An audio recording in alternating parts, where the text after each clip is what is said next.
Кстати, наверное, всегда. Давно пора. Дамы и господа, и наконец случился тот день, тот вечер, когда мы запускаем этот прекрасный стрим на нашем канале PHP. Случился Мне, тот день, тот вечер, мне когда мы нравится это запускаем этот представление. прекрасный стрим на нашем канале Отлично. Да, наконец-то мы начали так же, как и когда-то давным-давно. Да, всем Эпично. привет. Всем привет. Алексей умеет нормально поприветствовать. Да, мы, как всегда, сидим в Дискорде Spiral Framework. В тот раз мы говорили, что приходите, мы кого-нибудь позовем даже в стрим, но так никого не позвали. Не знаю, Может, сегодня мы никто будем не звать? смотрел. Ну, кстати, тоже вариант, что никто не смотрел. Так, О, запись Игорь идет. среди нас. Привет, Игорь. Да, привет, Игорь. Привет. А почему твоей картинки нет в кружочке? Может, я слишком поздно увидел. Да. Предлагаю всем сказать, кто пришел на стрим, нормальный ли звук, потому что жаловались много раз о том, что я очень тихий. Сегодня постарались эту проблему убрать и желательно ответить. Подождем еще пару минут. Смотрящих меньше, чем лайков. У меня показывает. А вы, может, еще раз пульнули новость, что начинаем? Началось. Ой, Игорь, да перестань. Кому эти Чего ты новости начинаешь нужны? здравые идеи подкидывать? Так, давайте подумаем, чем мы сегодня занимаемся вообще. Давайте сначала я сейчас объясним, что такое, вот мы сегодня написали, применяем аббревиатуры CAC, CDD, VCD, FDD. Игорь, что такое CAC? Ну, это... Как? Контекст S-код. Твой термин. Правильно, Хороший, а между все прочим. остальное? Да, давай Ну, угадай все остальное я не- остальные. Подожди, CDD, не знаю. Подожди, VCD, CDD известен всем как Child Конти- Driving Development. Это когда ты уходишь от компа, приходит ребенок и начинает долбить по клавиатуре. Но мы здесь кое-что другое практикуем. Контекст Ну, driven наверное, это development.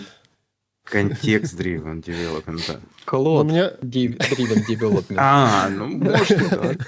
Да, мне Алексеев вариант больше понравился. А VCD кто угадает?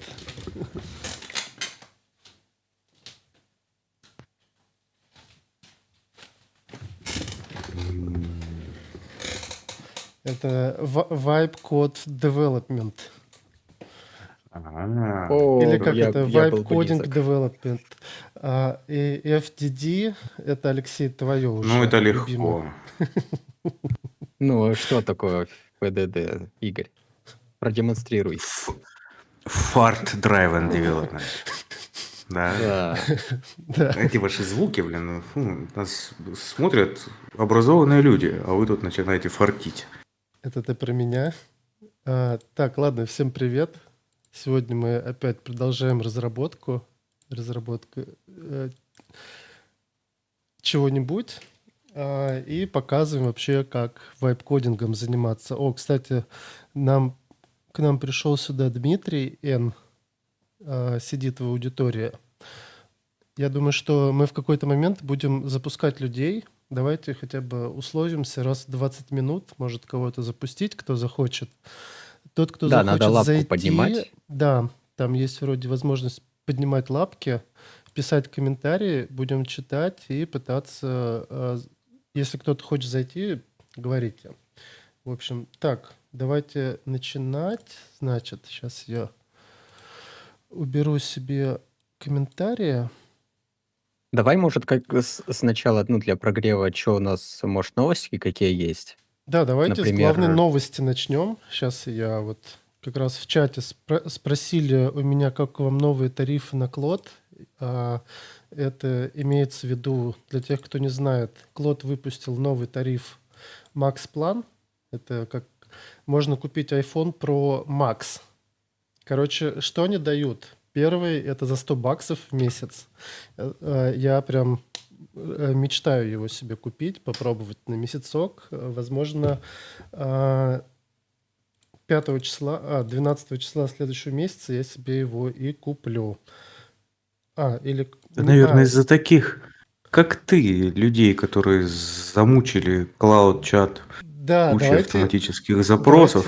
расскажу, что это такое. По умолчанию мы в 5 часов можем отправлять всего порядка 50 сообщений Клоду. За $100 в месяц мы 50 сообщений в час уже можем отправлять, потому что, ну, по сути, если 5х, то получается в час 50 сообщений. Либо 225 сообщений в 5 часов, они говорят. И есть второй вариант за $200, это 900 сообщений в 5 часов. И выглядит это очень круто. И я, кстати, пока читал про эту штуку, прочитал у них, по-моему, я сейчас вам расскажу один момент, который я увидел. Они где-то здесь об этом писали. Где-то у них help был, не знаю, куда они его убрали.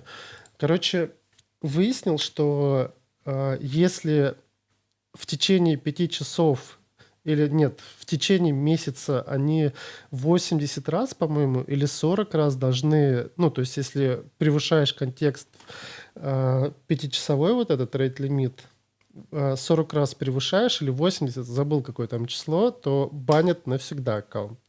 Имейте в виду, не превышайте рейт-лимиты очень часто. Так, ладно, это была новость про Клод.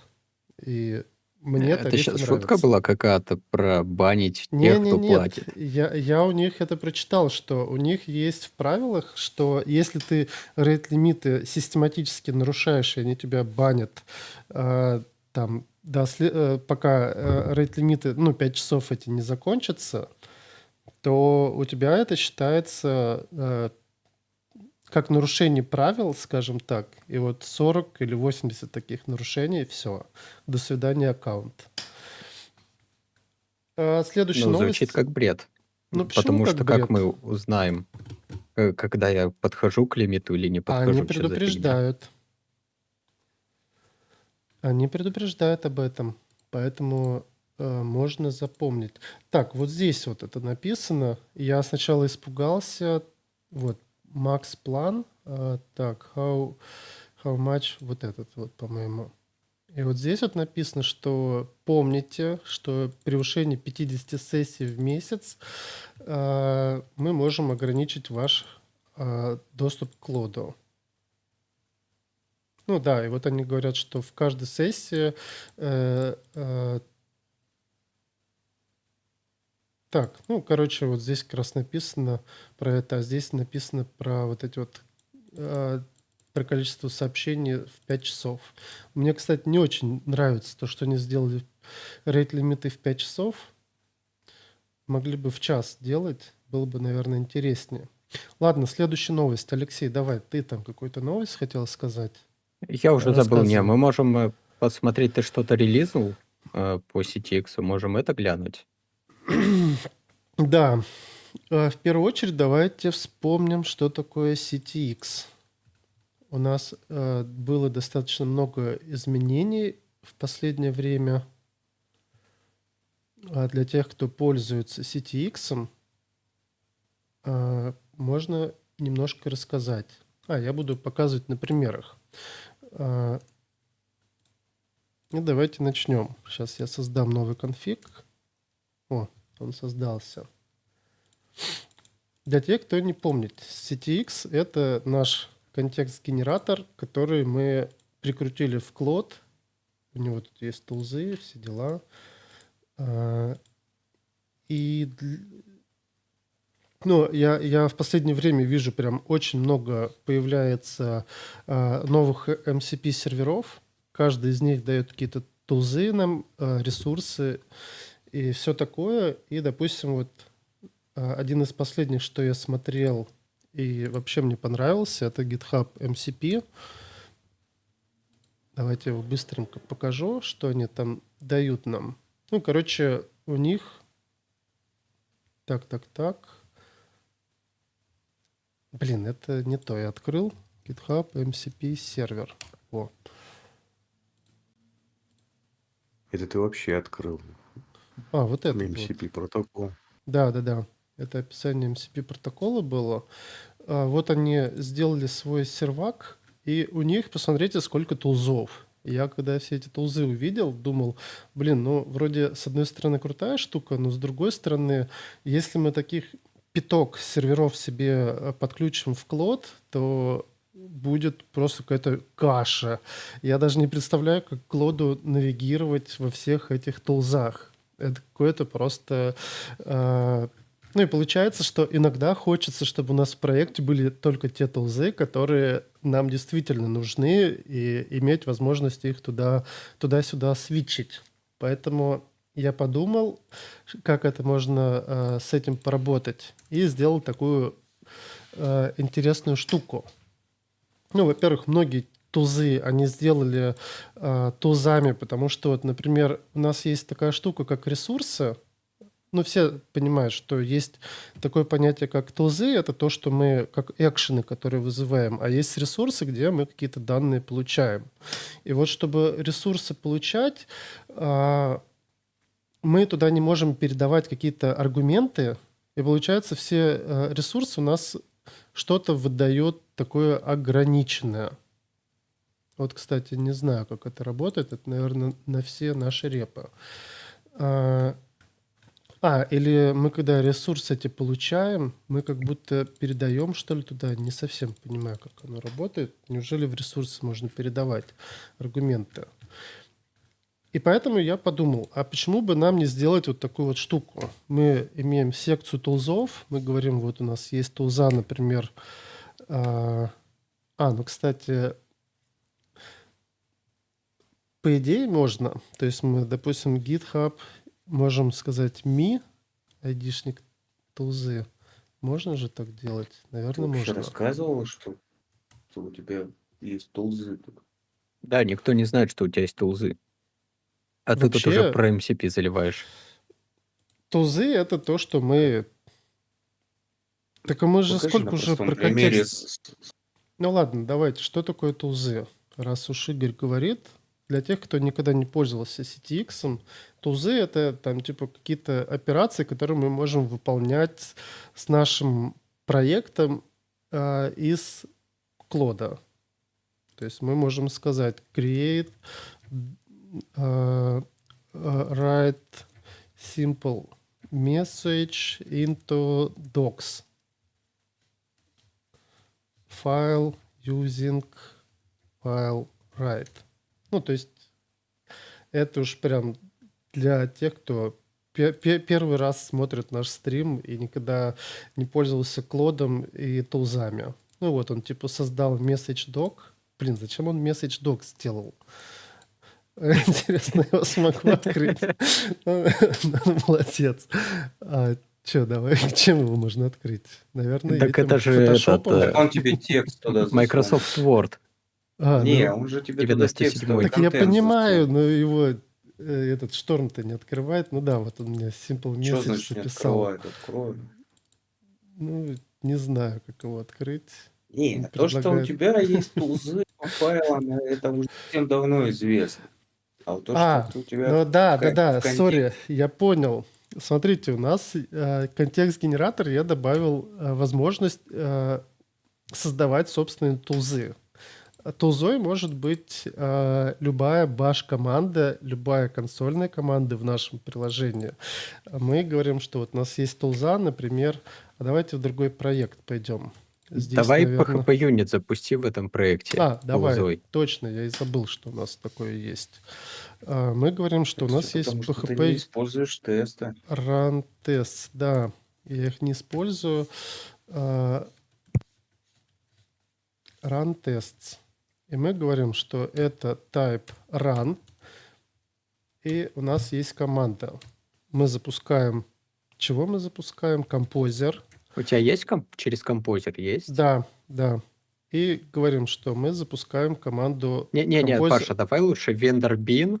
И можно же там указать, А давай типа, попробуем тест-кейс или там такую штуку. vendor bin PHP unit. И арксами ты хочешь, чтобы что? Ну, во-первых, можно тест-суит заранее прописать, да? Можно я- его, наверное, сделать аргументом. А давай просто запустим сейчас через композер. Ну, то есть мы пишем команду композер и какие-то аргументы Аргументы передаем. будем. Там, допустим, вот мы запускаем, давайте вспомним, композер тест. Для тех, кто не знает, что это такое, это скрипты. Вот у нас прописан скрипт тест, он нам запустил композер. Мы создали тулзу, вот, дали ей описание, и теперь вот единственная проблема, что Клод приходится перезагружать с этой штукой. Но зато вот мы запустили, у нас появляется новая тулза, run tests, и мы говорим let's run tests. И он такой, чик-чик, чувак, у тебя что, Чек-тест тесты можно есть? прям. Типа, проверь тесты. Он говорит, давай-ка я их запущу у тебя. Мы ему говорим, окей, запускай. Запустились тесты, наверное. Так, он что нам написал? Он, У тебя конечно. там деприкейшены, да, вываливались, и он, наверное, Не пошел их фиксить деприкейшены, уже. это этот, как она, композер allow superuser. Нужно env Потому добавлять. что ты все время под рутом сидишь. Ну да, сори, чуваки. Я любитель рутов. Сейчас перезапустим. А зачем? Понял, чтобы он енов прокинул. Let's run tests.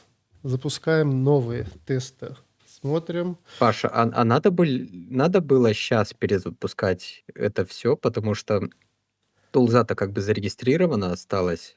Во, Ты просто зацените. конфиг немного поменял. Вот он запустил наши тесты, они все прошли, и он нам говорит, чувак, я рад, у тебя 345 тестов прошло. О, нифига, сколько уже, 847 ассершенов. Ну, короче, вот.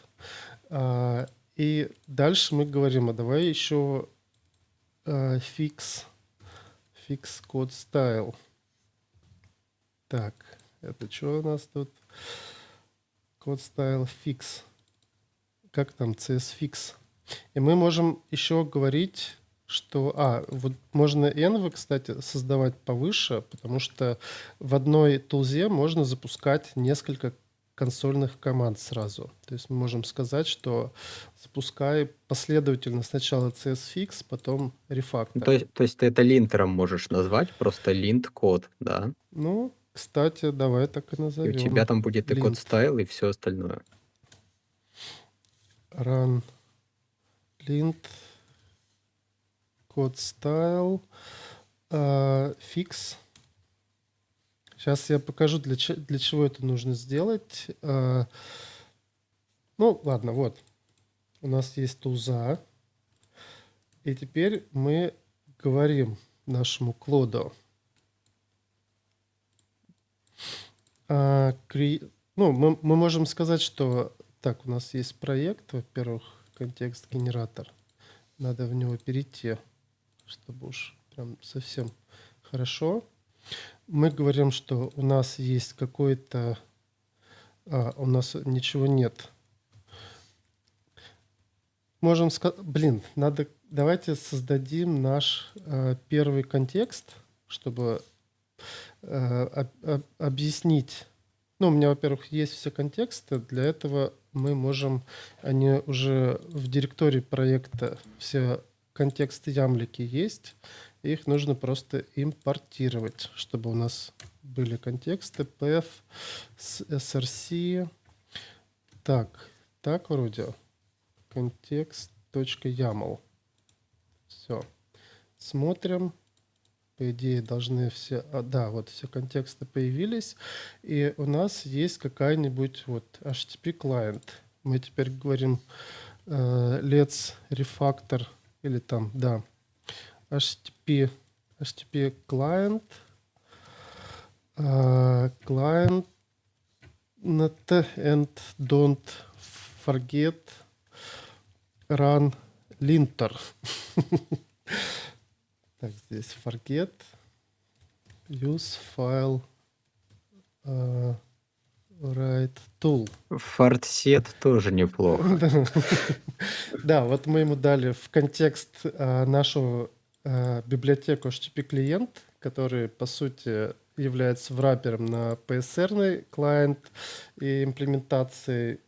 Ну, вообще он там под капотом использует, я забыл, какую-либо. И мы ему говорим, вот ты нам сейчас поправь какой-нибудь кусочек кода.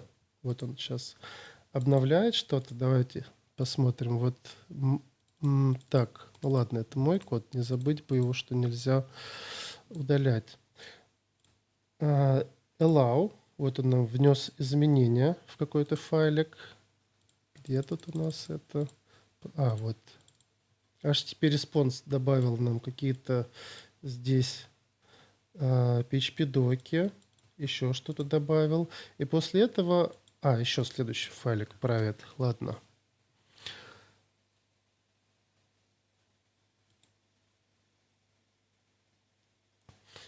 Это кажется, что... Так, вот в комментариях пишут, что мы научили ИИ запускать тесты. Нет, понимаешь, в чем фишка? Мы научили контекст-генератор запускать, добавлять кастомные тулзы и запускать их. Суть в том, что такими тулзами мы сейчас дальше посмотрим, что вообще мы с этим можем делать. Сейчас он немножко тут код попишет, нам отрефакторит. Нам Не, главное, ну что... вообще вопрос резонный, и ответ тут да, мы научили запускать тесты АИшку. Да, и вот он нам написал какой-то код написал, и в итоге мы ему говорим, а после того, как ты его написал, запусти, пожалуйста, линтер, пусть он за собой еще и код стайл пофиксит и все остальное, чтобы руками нам это не ходить и не делать. Почему бы и нет? Стоп, хватит писать код. Ой, типа Остановись на как этом. GitHub пайплайны эти.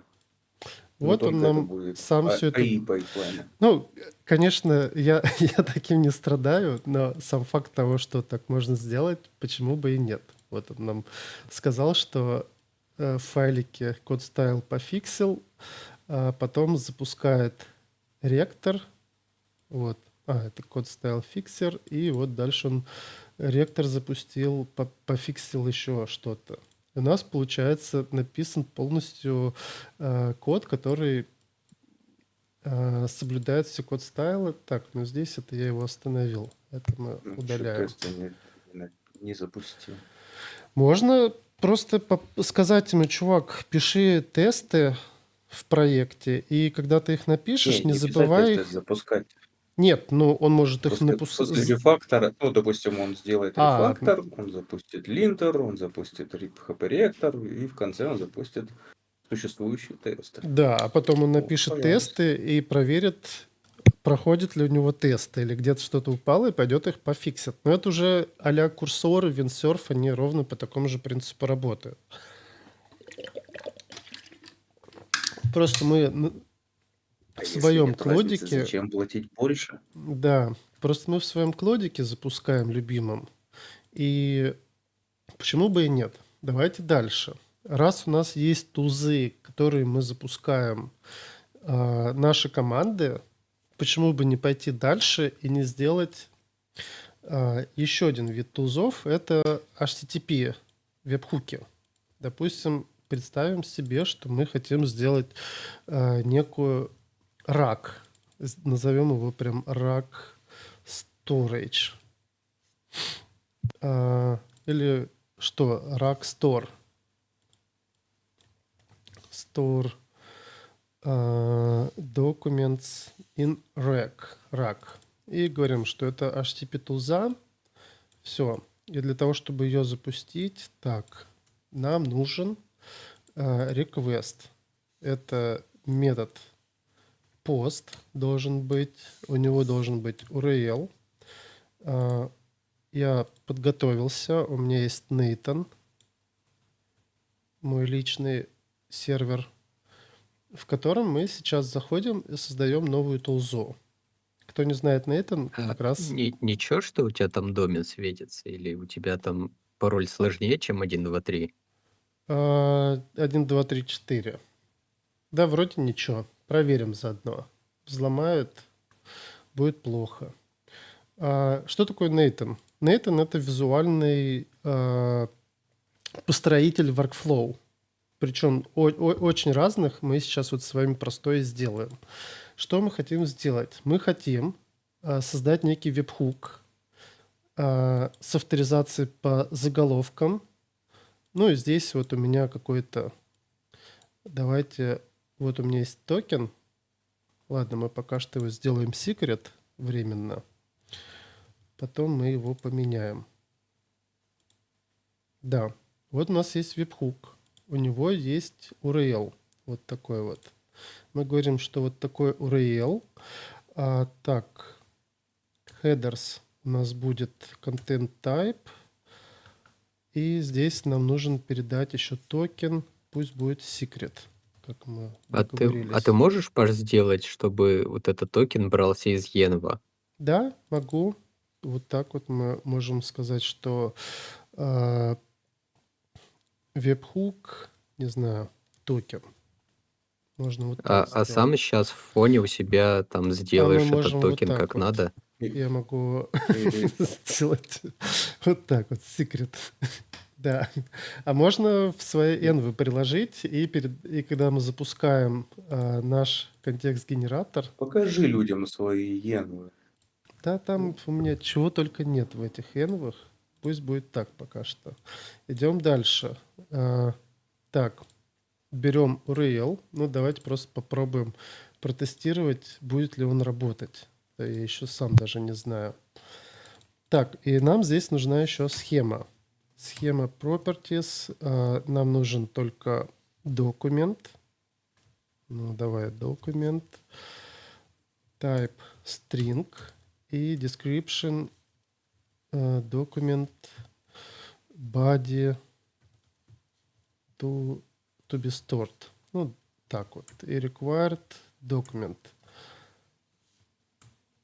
Это а-ля по JSON-схеме все, поэтому описание достаточно... Ну, это сделано больше для ишки, потому что она сама себе теоретически может эти все тулзы генерировать. Ей никто не мешает прийти и этот контекст YAML самой писать. Ну ладно, вот у нас есть тулза, перезапускаемся. Запускаем. И давайте посмотрим, появилась ли у нас тулза. Вот у нас есть новая тулза, которая называется где-то Rack Store. Use Rack to store... Write simple. Анекдот Simply, напиши. Попроси, как сохрани мне по-английски анекдот в Раге. Funny store and store in story. Story and store in rack. Так, мы запускаем listen. Запускаем наш документик. Он сейчас... Может, ты end напишешь? Ну, ладно. Да, пока что мы... Блин, ну он, конечно, вот нашел, что сделать. Это, во-первых, он что-то длинное пишет, давай. Нам не нужно. Simple text and store in rack. Посмотрим. Ну вот, он запускает rack store. Вот он, документ, заполняет наш аргумент и сюда помещает некий текст. Запускаем, разрешаем ему, смотрим. Сюда он не пришел. Почему он сюда не пришел? Возможно... ну понятно, сейчас. Так, здесь у нас стоп. Здесь метод post нужно выбрать. Вот так вот. Пробуем. Allow. А что, он её не вызвал? Что-то я не пойму. Он у тебя файл пошел сохранять, тебе надо Ладно, заретраить. сейчас еще раз запустим. Вроде путь не изменился. Сейчас посмотрим. Он решил чуть побольше теперь сделать. Ну давай. Что-то он не идет сюда. Ладно. Надо проверить, точно ли я правильно... Ну, скорее всего, вот этот токен. Я сейчас напишу здесь secret. И здесь проверю еще раз. Возможно... Хотя, может, вообще убрать пока что. Stop listening. Без авторизации сделаем. Пусть пока кто хочет сюда пушит. Так, токен secret, ладно. А может, я, кстати, не перезагрузил. Вот, мы видим, что нам сюда пришел документ. Вот нам пришел body с текстом, который пришел из нашей тузы, из клода. И что мы с ним делаем дальше? Дальше мы говорим, что мы хотим использовать векторную базу данных. Я использую Quadrant. Так, add document in store. Вот, как это выглядит. Вот у нас есть вектор store. Quadrant, если кто не знает, это векторная база данных, которая... У них есть свой сервис, ну, вернее, облачный сервис, где мы можем вообще бесплатно зарегистрировать маленькие хранилища. Там вот 4 гига диска, гиг оперативки дают, столько-то CPU, и, соответственно, у него есть некий дашборд, через который мы можем даже посмотреть, что у нас уже есть в нашем storage. И когда мы здесь в Details заходим, мы можем, во-первых, здесь создавать API-токены. Вот API-ключи. Заходим, здесь их какие-то создаем. И, соответственно, вот здесь вот, когда заходим, мы указываем, там можем добавить ключ, URL для своего хранилища. И здесь мы говорим, в какое хранилище мы хотим сохранять.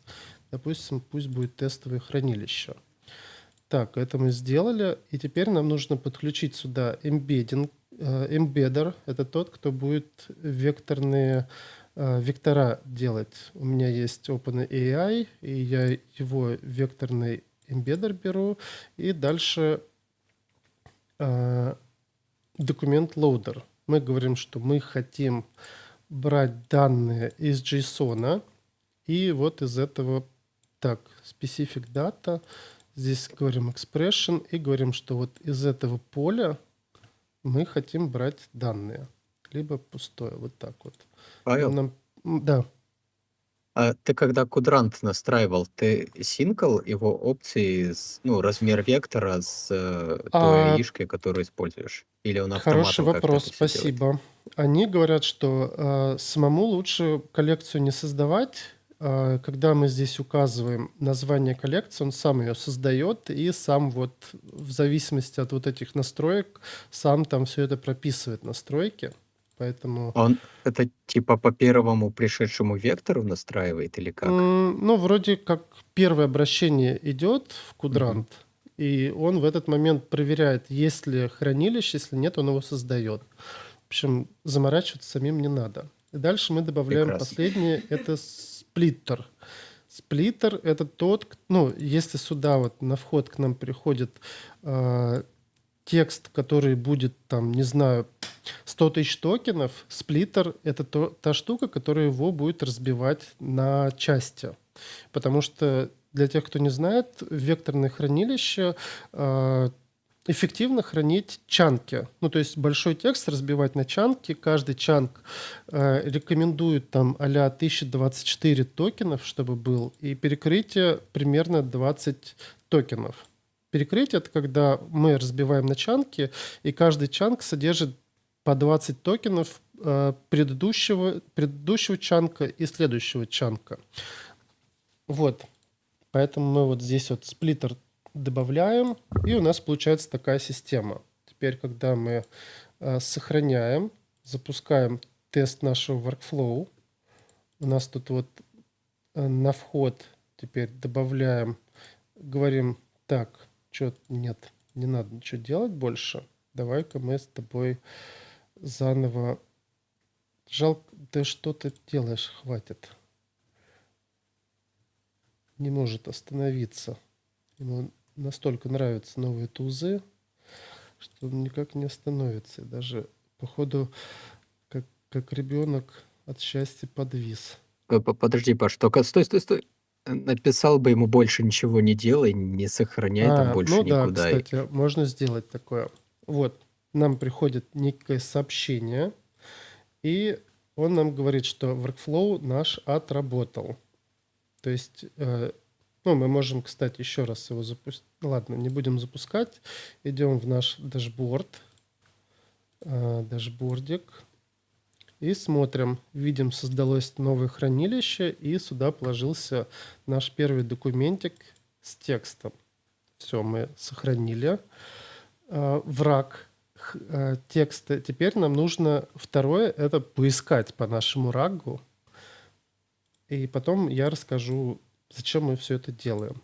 Теперь у нас вот есть раг search, например. Мы говорим, давай search documentation in reg. Здесь мы говорим query, что хотим поискать. Query search for. И обязательно этот параметр, он является обязательным. Идем в наш Nathan. Где у нас здесь? Вот Nathan. Это здесь. Ну ладно, у меня Паш, там а у есть тебя уже. на Да. том уровне required был? Мне просто показалось, ты его не на тот уровень засунул. Сейчас поправим. Так, создаем новый workflow. Говорим, вот когда к тебе приходит сюда get запрос, мы должны сходить в кудрант. И здесь вот опция идет уже get many. Это взять документы из коллекции, мы говорим, с коллекции тест, и какой промпт сюда должен прийти. Ну и мы хотим там 10 чанков найти. Ну ладно, пусть будет 5. Теперь давайте проверять, как это должно работать. Так, соответственно, еще нам нужно добавить сюда эмбеддер. Так, все. Как это работает? Для тех, кто не знает, что такое векторные базы, мы уже давно говорили, что в векторной базе мы храним куски текста, привязанные к векторному представлению. Векторное представление нам делает эмбеддинги. То есть, условно, мы присылаем какой-то текст, который мы хотим поискать по нашей векторной базе данных. Этот текст попадает в эмбеддинг. Эмбеддинг строит для него вектор. И мы идем в векторную базу данных и по этому вектору ищем ближайшие вектора. Соответственно, вот у нас вот эта штука здесь обязательно. И Nathan, он как бы, когда приходит запрос, он сам его векторизирует и по базе идет искать. Давайте попробуем. Нам нужен вот этот URL теперь. Мы копируем его. Идем сюда. Говорим, что это get запрос. По-моему, уровень, если бы был неверный, он бы сказал об этом. Так, ну все. Rag search есть. Я понял, ты там перечисляешь required, а не каждый из параметров делаешь required. Да. Я Да, понял. вообще надо, может, поддержку сделать вот такой штуки, чтобы не прописывать их отдельно. Все, прописали, запускаем наш рак и говорим, давай let's... Что мы там можем поискать по нашему рагу? Что у нас Поищи там? все даты какие-нибудь, может. Сможешь А так? вот все даты, мне кажется, он не найдет. Ну, потому что мы ищем самый ближайший отрывок. Давай Ну, вот was, что там было? Stored in April in rag.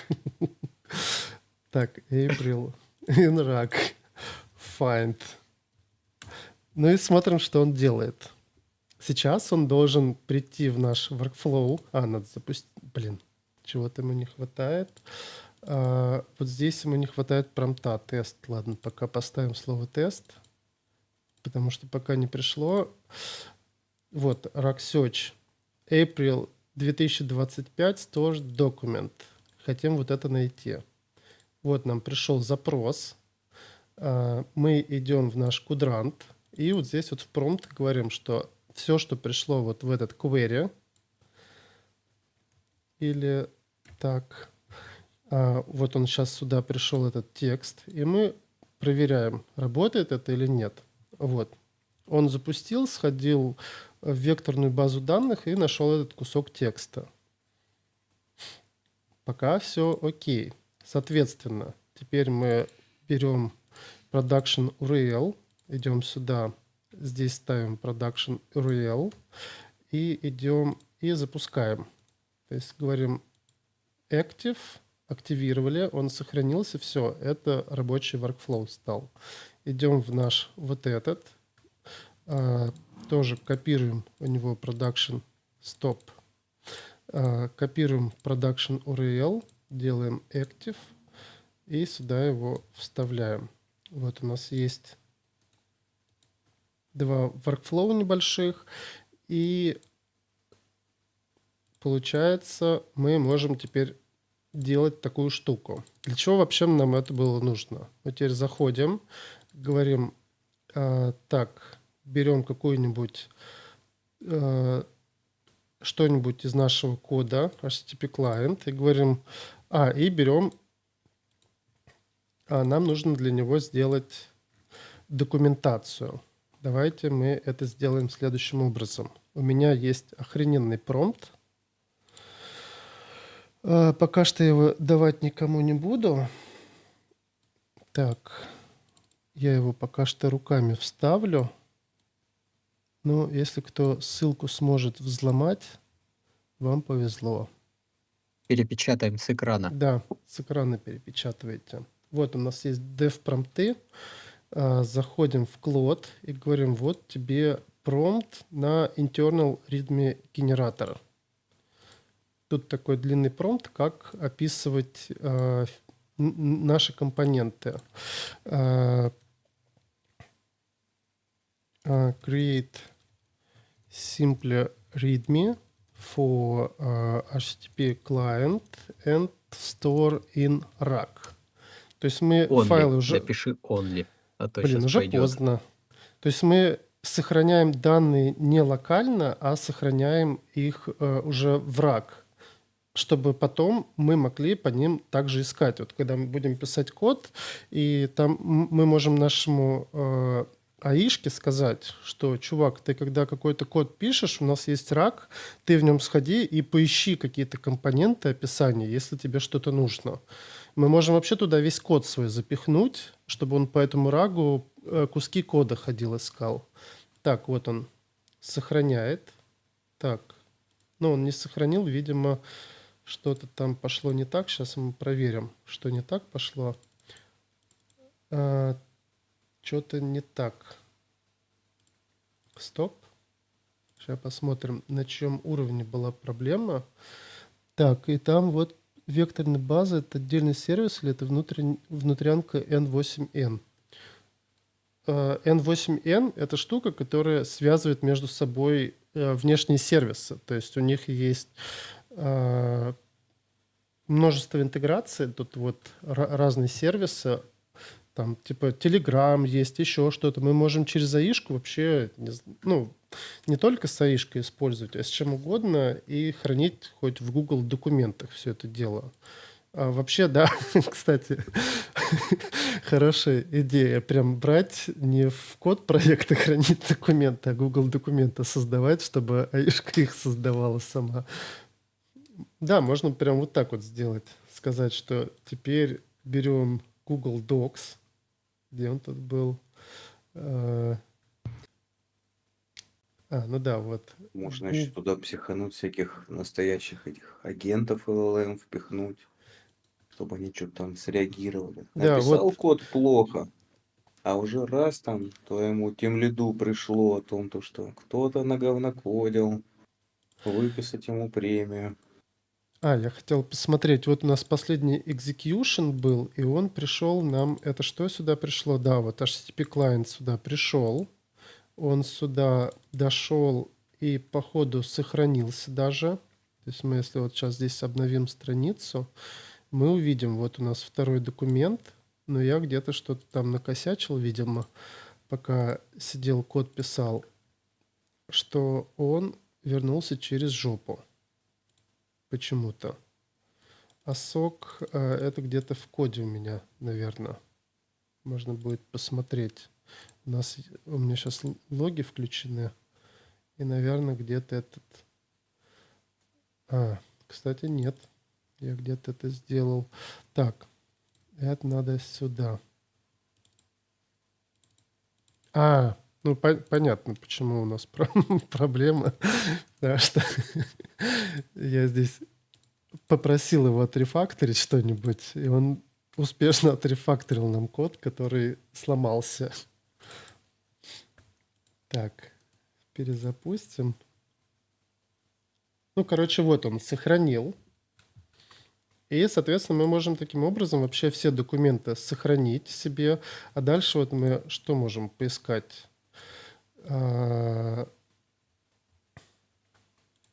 Там типа find docs about HTTP client.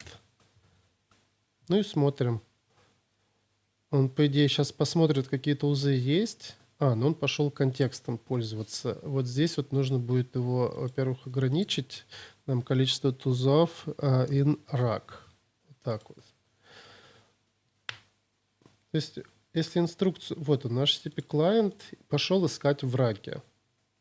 Соответственно, что он сделал?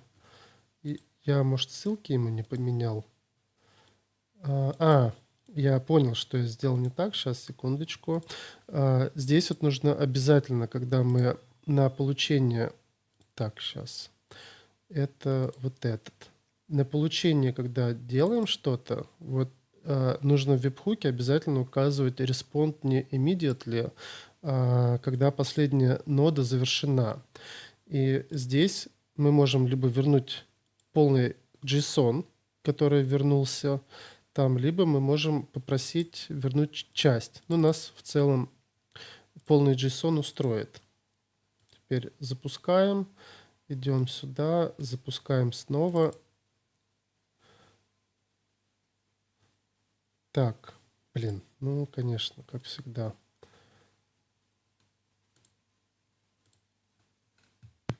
Любитель, давайте. Ну ладно, пусть сходит туда, посмотрят. Промпты пошел. Смотрите, мне нравится эта система. Он пошел Project Structure, он пошел промпт по Project Structure посмотреть, чтобы поинвестигейтить нашу структуру. Так. Чел, in rack tool. Вот. Вот так. HTTP client in rack tool. Да. Смотрим. Ну вот, он вернулся, вот этот чанк, который содержит всю информацию по HTTP, и он нам говорит, вот твой HTTP клиент.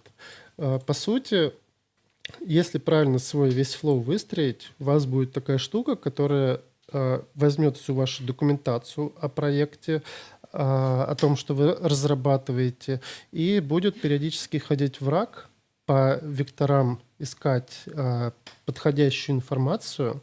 Ну, для тех, кто не знает, что такое векторная база данных, сейчас вектор database, я немножко напомню, потому что нужно понимать, что это нам дает всегда. И понимать вообще, зачем рак люди придумали. Так, где? Ну, допустим, вот. Давайте смотреть на картинку. Когда мы добавляем какой-то текст в векторную базу данных, мы, по сути, как вот в математике, помнят все про вектора? Нас всех учили, что есть вектора, у них есть направление, еще что-то, и у него есть начало там и конец и так далее. И мы нифига не понимали, нахрена нам это нужно в школе. Но вот сейчас, когда все это начали понимать, когда это векторные базы данных появились, у каждого слова, у каждого предложения, у всего может быть построен некоторый вектор, который имеет какое-то направление, и он в каком-то векторном пространстве. И чем слова, предложения, тексты ближе друг к другу по смыслу, тем они ближе друг к другу в векторном пространстве получаются. Там, типа, все животные условно здесь. По циферкам. Ну, что, да, мы строим некий вектор, который координаты в векторном пространстве.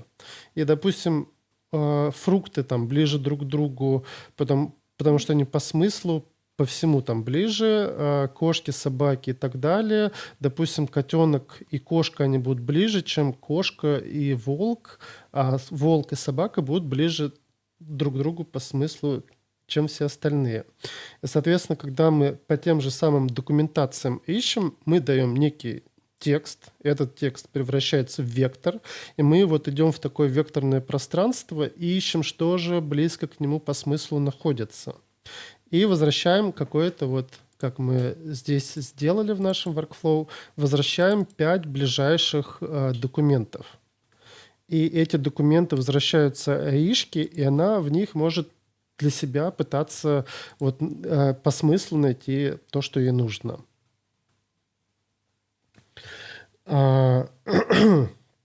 Это про вектора. Поэтому все там себе эти вектора строят. У них есть множество недостатков. Это уже вы сами там можете почитать. И что касается вектора, в школе у нас там были вектора размерностью там 3 на 3, ну эти матрицы строили там 3 на 3, 5 на 5. ChatGPT OpenAI, их вот этот эмбеддинг, который вектора делает на тексты, у него размерность 1536, размерность 1536. Вот. То есть это не 2D, не 3D, А не 1536D. четвертое измерение. Да. Уф. Хорошо. Тузы мы сделали. Давайте дальше. Зачем? Дальше про генератор контекстов. Для тех, кто знает... Нет. Да, что На нет. всякий случай напомню мне, что ты как бы захотел рассказать людям про МЦП-серверы, и что ты их Да, хотел подключать через свои тулзы, и потом отвлеклись на тулзы. да, ну давайте про MCP сервер и тулзы. Я вот подумал, как мы в большинстве случаев используем MCP. Допустим, покрыть функционалом наши локальные нужды в вызове команд – это крутая штука. К примеру, что мы можем сделать? Давайте представим, что у нас есть, где-то у меня это здесь и есть проектик. Так, у меня столько всякого дерьма. Вот, Laravel App есть. Давайте его и возьмем. Нашел, на чем показать. Ну, я люблю Laravel. И здесь, кстати, на нем неплохо так можно посмотреть какие-то вещи. Вот давайте. Это сюда надо будет переключить. Представим, что... Вот я сейчас запущу PHP Artisan. Вот кто-то мне когда-то говорил, что давайте добавим возможность в Postgres сходить, чтобы получить данные из Postgres, схемы, структуры и так далее. Но у нас есть Laravel. У Laravel есть команда Database Monitor. Давайте посмотрим, что там есть. Artisan, DB, Monitor, Table. Вот это. Давайте DB Table попробуем. Что это такое? Вот он нам предлагает какую-то табличку посмотреть структуру. Вот он нам говорит, что у нас есть такие-то данные. То есть, по сути, мы можем вызвать db-table main jobs и увидеть эту информацию. Соответственно, мы можем сделать show table и говорим show database table structure. Запускаем PHP, Artisan, Database Table. И здесь говорим, допустим, main jobs.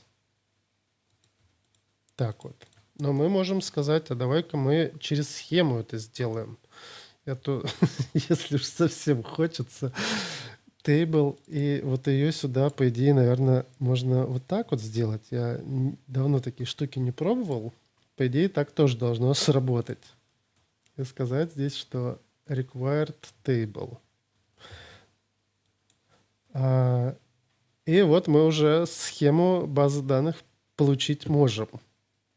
То же самое, что мы можем сделать любую консольную команду, которая нам нравится, например, сбросить кэш, либо там, я не знаю что, установить API, пусть он сам управляет всеми консольными командами. Ну, там, конечно, надо будет заморочиться с этим, как аргументы передавать, но суть в том, что даже используя простейшие тулзы, которые запускают консольные команды, мы уже и баш можем запустить, и вообще дать доступ к башу всему, и не думать, ну, дать свободное плавание в свой компьютер. Так, а здесь что? Start new database. О, кстати, вот это интересно. Не знаю. Но, наверное, интерактивную консоль мы точно не можем сделать, жалко. Но тот же Tinker использовать, чтобы вообще в Laravel сходить, наверное, можно. Я А, опять на всякий случай напомню тебе о том, что ты хотел показать про GitHub, Да, мы сейчас FCP. перейдем к этому. Давайте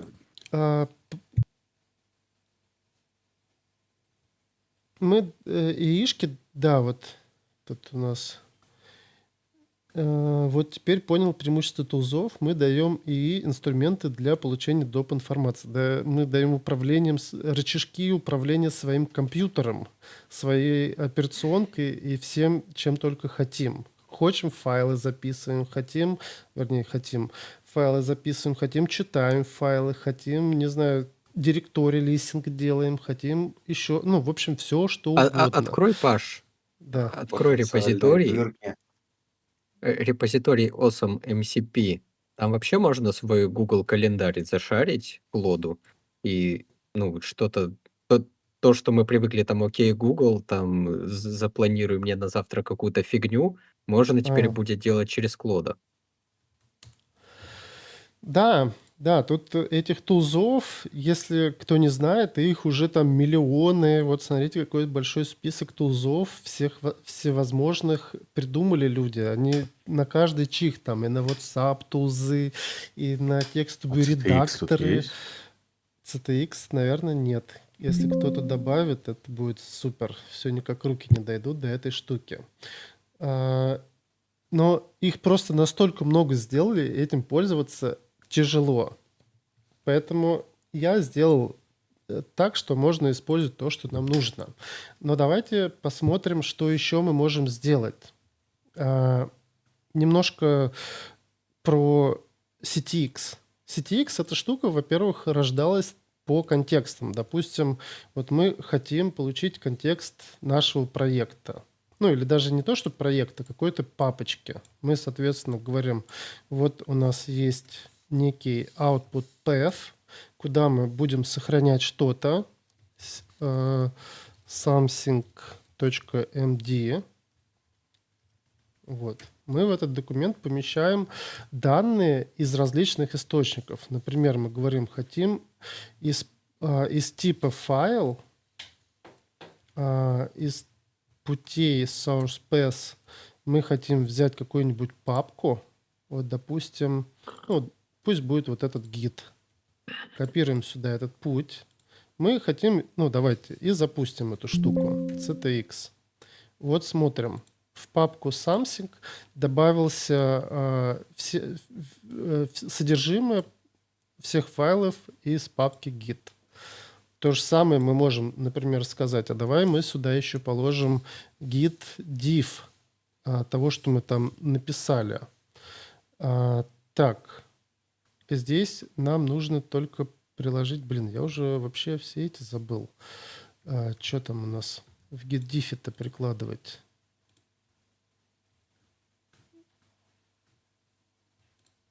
Надо уже открывать... commit. Мы здесь прикладываем commit. И мы говорим commit, мы хотим все unstaged. Рендерим, смотрим, вот у нас дальше по списку идет следующий кусок. Источник getDiff. И мы видим, что он приложил все unstaged файлы, которые мы не закоммитили еще. И div того, что мы там изменяли. Но давайте представим, что у нас есть, допустим, тип MCP. Что это за тип такой? Он очень неплохо подходит, когда мы хотим... давайте вот с GitHub как раз поработаем чуть-чуть. Где-то у меня здесь был GitHub. Я его, наверное, уже закрыл. Сейчас я, главное, порно свое не расшарить никому. То это у нас вот GitHub MCP сервер.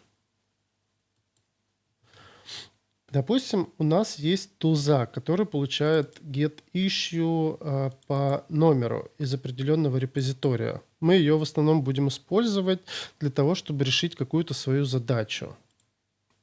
Так. И мы говорим, что мы хотим вызвать... сейчас я посмотрю формат. Я уже совсем забыл. MCP... Да, мы говорим, что это будет сервер у нас GitHub. И мы хотим совершить операцию с типом toolCall. Name этот наш как раз-таки getIssueTool, который мы запускаем. И мы хотим... у нас есть тут 3 аргумента.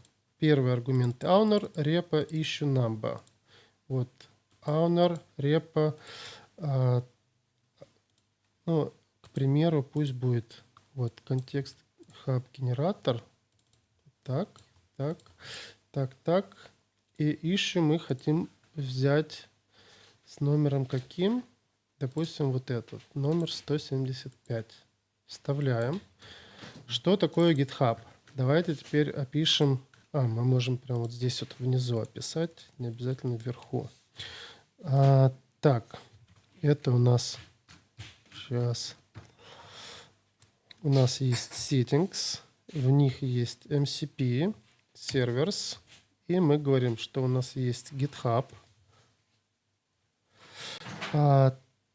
Так, и что у нас про GitHub известно? Что эта команда, как он запускается, давайте посмотрим. Как запустить их MCP. Мы должны вызвать команду docker. Ладно, придется так даже сделать. Команда docker. И у нее есть args. Run. Что там? Минус I. Прям можно отсюда так вот все и скопировать. Чик. Скопировали. Так, access token у меня, конечно же, вот я скопирую себя. Из-за того, что мы можем env себе подгружать, у меня уже есть там токен. Собственно, вот. Сервер У тебя там создали. двойной run. Run. Да и пофиг. Run. Хоть 3. Ладно, вот наша туза с этого сервера GitHub. Вот это мы убираем. Запускаем. Надеюсь, ничего не сломаю. Запускаем и смотрим. Да. Что-то не добавил. Что я мог не добавить? Давайте посмотрим, что я там не добавил. Как обычно.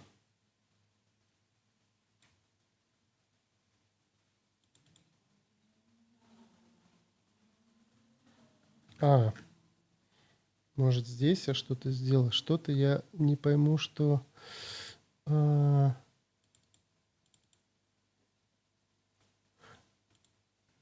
Не знаю, что я здесь сломал. Сейчас мы посмотрим. Скорее всего... Ладно, пока вот это уберу, посмотрю без этого. Или из-за того, что я settings, может, вниз самый убрал. Может, ему и это не нравится. Обычно такими штуками... не хотелось бы, конечно, править на лету эту штуку, но давайте сходим в в консоль и А я пока что... говорил, добавь валидатор конфига. Да кому это нужно? Может, чтобы Валидатор вот такие эксепшены конфига. не читать. Да я думаю, что вот эту вот штуку уберу пока.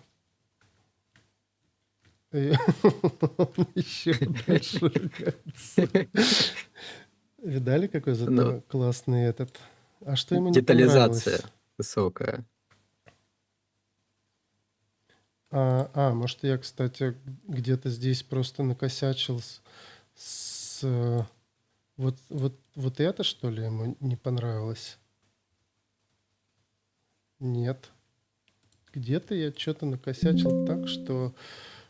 А если вот это убрать, то он нормально срендерит. Значит, что-то где-то я еще накосячил. Может, вот в этой штуке я накосячил, в сеттингсах? Ну да, накосячил где-то в сеттингсах. А с чем я накосячил? Сейчас посмотрим. Settings, MCP, Servers, GitHub, команд, А на гитхабе прям GitHub? Arts. Или должно быть типа name Вот равно эти вот, GitHub? эти вот запятые все сломали. Все. Вот он запустил сейчас докер-контейнер, еще раз показываю. Вот он запускает докер-контейнер, выполняет команду и завершает. Так, это выбираем, это делаем во весь экран. Фу. И мы видим, что у нас теперь есть туза getIssue с такими-то аргументами запущена. И вот наш JSON результат ее выполнения. В целом, дальше мы идем в наш контекст и говорим, давай-ка мы теперь сюда приложим, что этот контекст у нас называется Project Structure. Ну, давайте его назовем GitHub Issue. Идем и здесь его получаем. Вот GitHub Issue. Раз. И фигня. Вот этот я не... Мне кажется, что надо здесь какое-то кэширование, что ли, сделать. Погоди, так она у тебя пустая была, ишуя. Заполни ишую-то саму. Нет, так она же вот здесь есть, а здесь надо посмотреть, почему, когда ее получаешь именно через MCP, как будто бы, может, времени ему не хватает на выполнение. То есть, так она вот еще типа, наверное, чего-то там не хватает ему. Надо будет посмотреть. Ну, короче, я так понимаю, что он немножко ломается, либо я где-то что-то сломал. Там же ошибка была. Он же тебе какую-то ошибку. Ну да, он ошибку показал. А я вроде Это скорее... до Там этого JSON невалидный, запускал. да. Кстати, может быть и JSON невалидный. Ну ладно, можно тогда такие штуки просто приложить вот так вот и все. Давайте посмотрим, что с этим можно сделать. Идем в наш проект. Что там за ишуя-то была? Давайте хоть посмотрим, зачем нам это нужно. Что я с этим хотел сделать? Это вот здесь. Может, заполнить ее? Log git command executor. Кстати, ну вот здесь вот бы, наверное, пригодился уже полноценный MCP сервер GitHub. Можно его запустить, добавить. Давайте добавим. Хоть посмотрим, ты как это мог бы делается. просто на запись предоставить утилитку, тулзу, чтобы он записывал через нее. Мне кажется, что... можно попробовать. Давайте посмотрим. Есть ли у них такое? Хочу тоже посмотреть. Так, это update issue. Description. Не знаю, update issue. Type MCP у нас, конечно же, нет. Паш, тебе есть в айдишнике можно пробелы? в айдишнике пробелы? Не знаю. У тебя сейчас пробелом 50-я строка. Да, спасибо. Это я что-то... так, NV Может, кстати, с энвами там быть проблема, что ему не хватает энвов. Это из отсюда берем.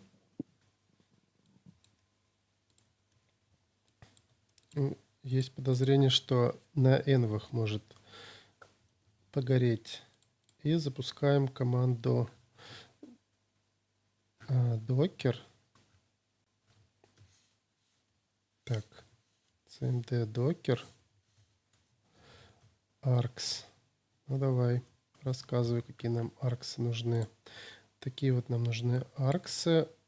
И вот здесь вот, как они там... ну тут надо этот же JSON писать запуска после инициализации. То есть так просто не прокатит. Здесь надо делать type MCP и, ну или прокси, чтобы в него проксировать. То есть мы сначала же должны запустить, а потом только уже клиентам запуск делать. Не так просто будет эту штуку сделать. Поэтому не получится. Ну, проще уж GitHub добавить клиент и им делать эту штуку. Хорошо, не будем на этом долго останавливаться.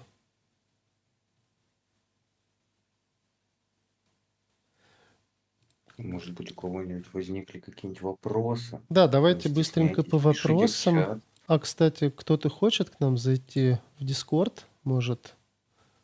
Вроде никого нет пока что. Да, никого нет. Если нет вопросов, давайте писать код, что ли. Не знаю. Я покажу, как сейчас выглядит процесс работы.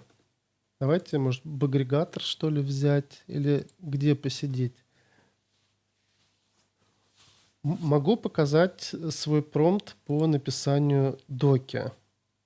Вот у меня там есть что-то уже. Давайте возьмем какой-нибудь компонентик.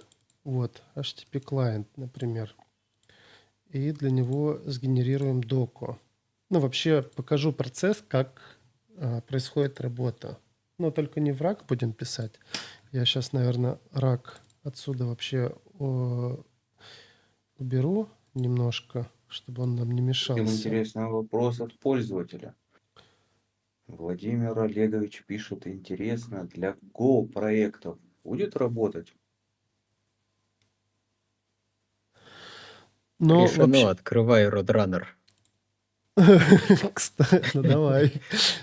А что, почему бы и нет? У меня, наверное, есть даже Roadrunner где-то здесь.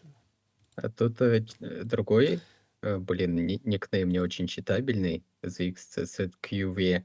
Roadrunner Kafka есть. Говорит, что на TypeScript работает. Да. Ну вот Так у нас что есть использовать на проекте с Roadrunner TypeScript. Kafka. Тут доки нет, конечно же. Давайте вот на нем поиграемся с этой штукой. Так, первое, что нам нужно сделать, это переключить проект на нужную нам X папочку. init. Как Щас. жалко, что мою issue с быстрым переключением еще не порезолвили. Да, это мы когда-нибудь сделаем. Нам нужно, соответственно, зайти cd repo это Roadrunner, наверное. Roadrunner Kafka. Берем. Сейчас я конфиг здесь поправлю у себя. Так, пути не подсматривайте. И еще хочу сделать, сразу пока помню, если кому-то рак нужен будет, вот эти вот два воркфлоучика маленьких, то я могу, они здесь экспортируются, импортируются, поэтому можно теоретически собрать. И пока открыл, давайте покажу, что можно сделать в Нейтане. Один примерчик. Мы открываем, нажимаем вот здесь вот Templates, мы переходим, соответственно, в Nathan библиотеку шаблонов. Они здесь все бесплатные. Можем посмотреть. Не знаю, вы можете вот любой этот шаблон взять, допустим, для DevOps. Ну ладно, если захотите куда-нибудь еще дальше дать доступ, ну или там что, AI. Вот есть, например, какой-нибудь Scalable Multi-Agent Chat можем сказать, хочу рак. Рак. Вот, берем, ищем. Вот нам говорят AI-powered chatbot, бизнес WhatsApp, это YouTube Prac Search. Вот, YouTube Prac Search. Нашли наш рак, говорим use for free. Free with invoice open self-hosted. Блин, а что уже все вот так вот? Интересно, сможет? Ну, наверное, не сможет, потому что уже вот темплейт скопировали, идем сюда, нажимаем здесь import from URL, наверное. Ну-ка, не. Но он уже вообще сам сюда его вставил. Вот. Вот наш flow. Мы можем здесь сказать не когда тыкаем, а когда, допустим, нажимаем, вот WebView. Ну и, короче, вот полноценный настроить.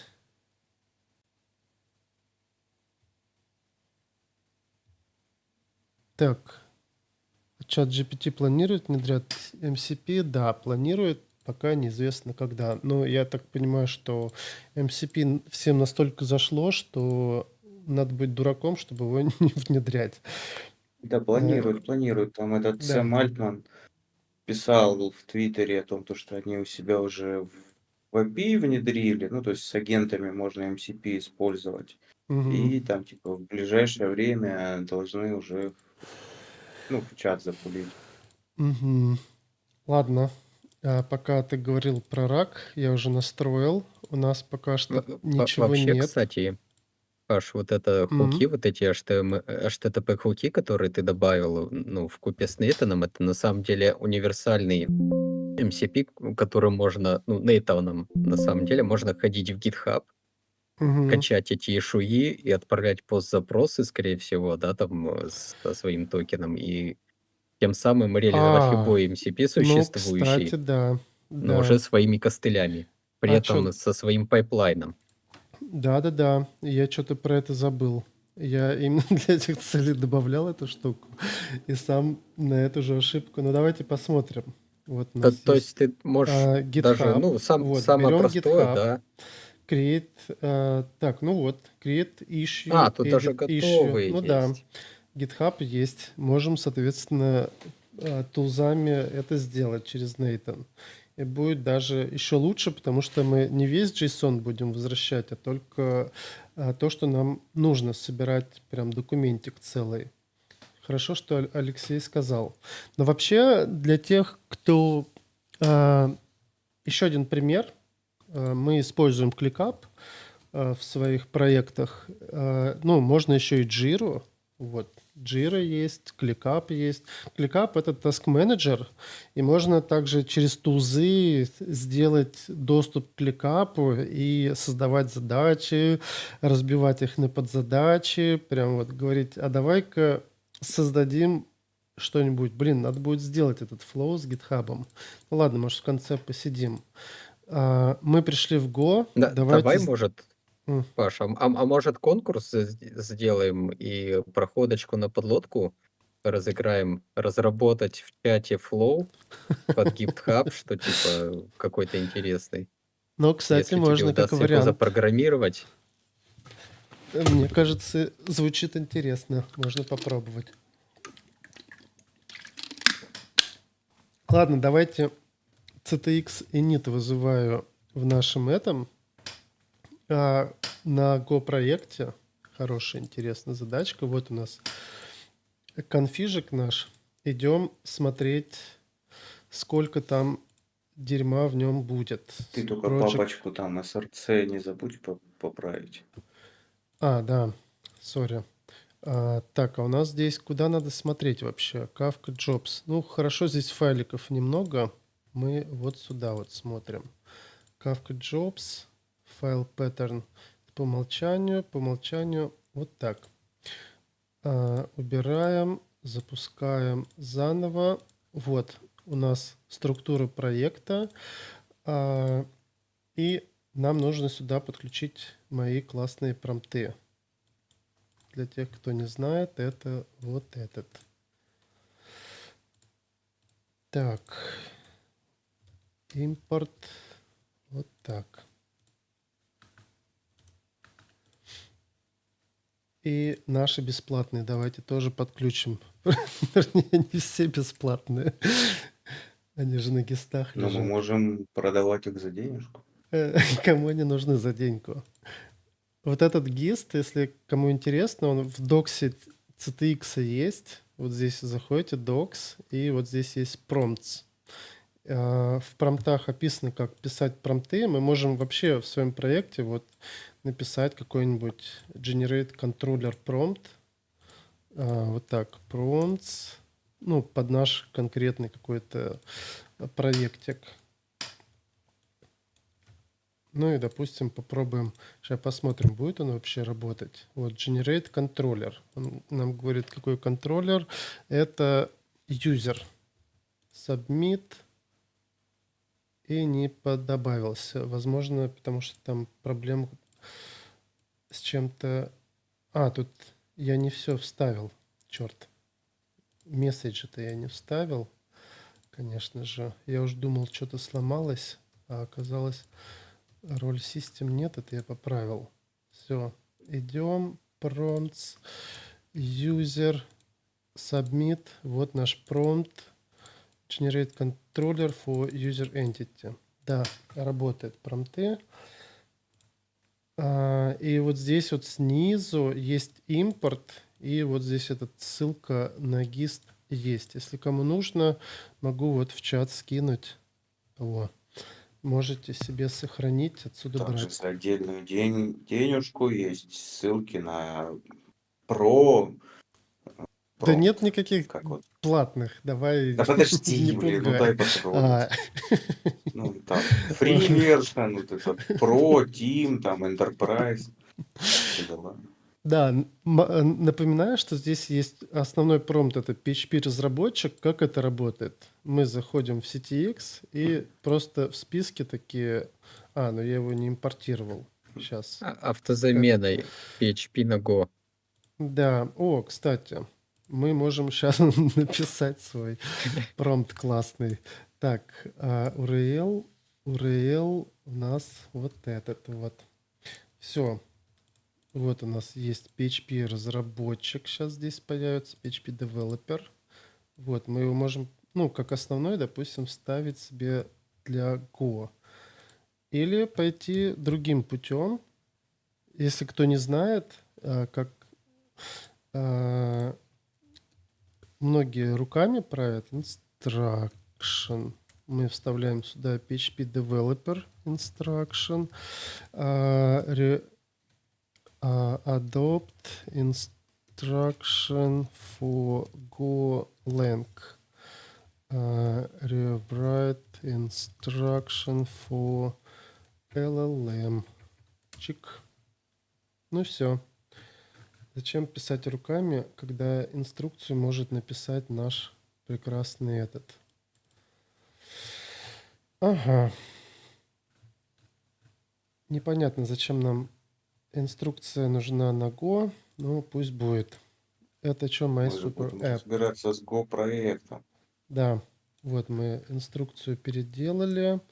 Получили. Ну вот, you're an expert in generating Go code. Go code.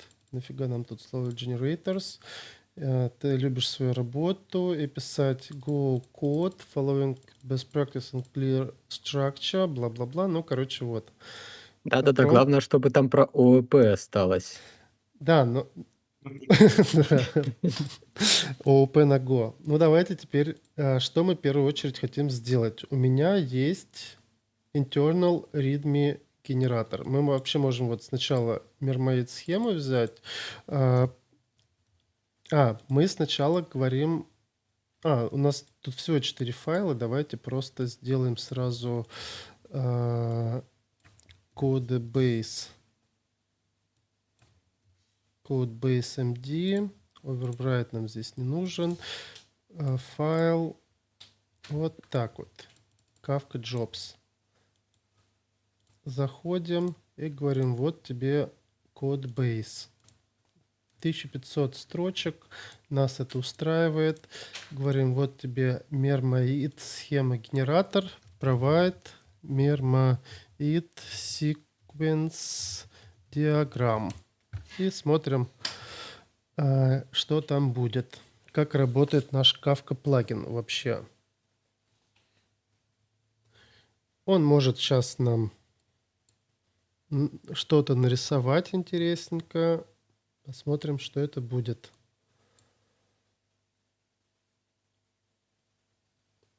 Так, ну вот, у нас есть Kafka Client, Kafka Driver, Broker, Priority Queue и Worker.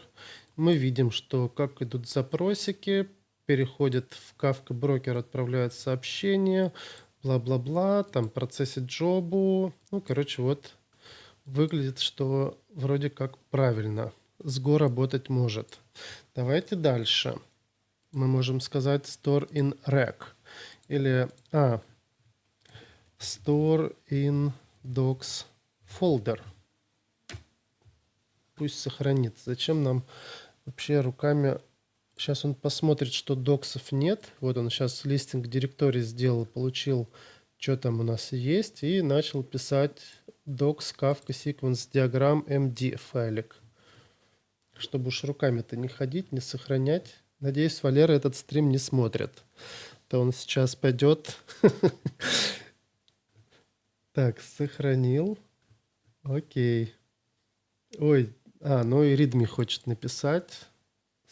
Deny. Давай не будешь пока писать, не спойлеря. Идем дальше.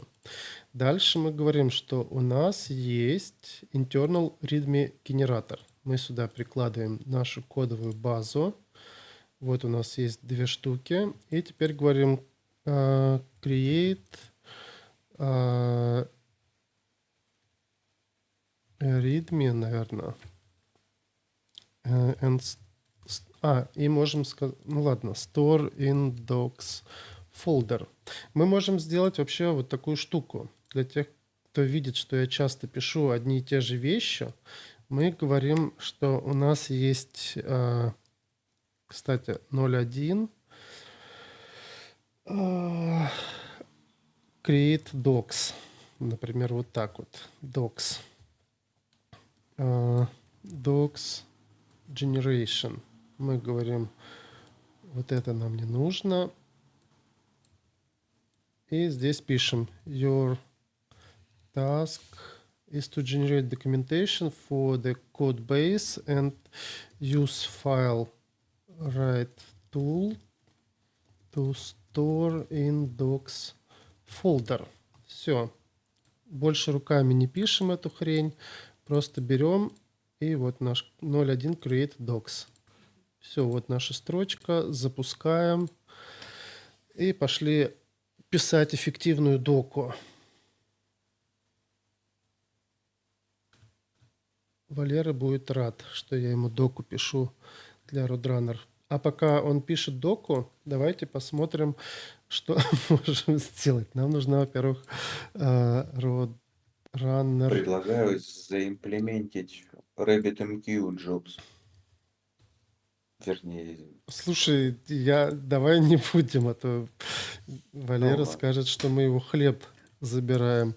Так, у нас, по-моему, репозиторий.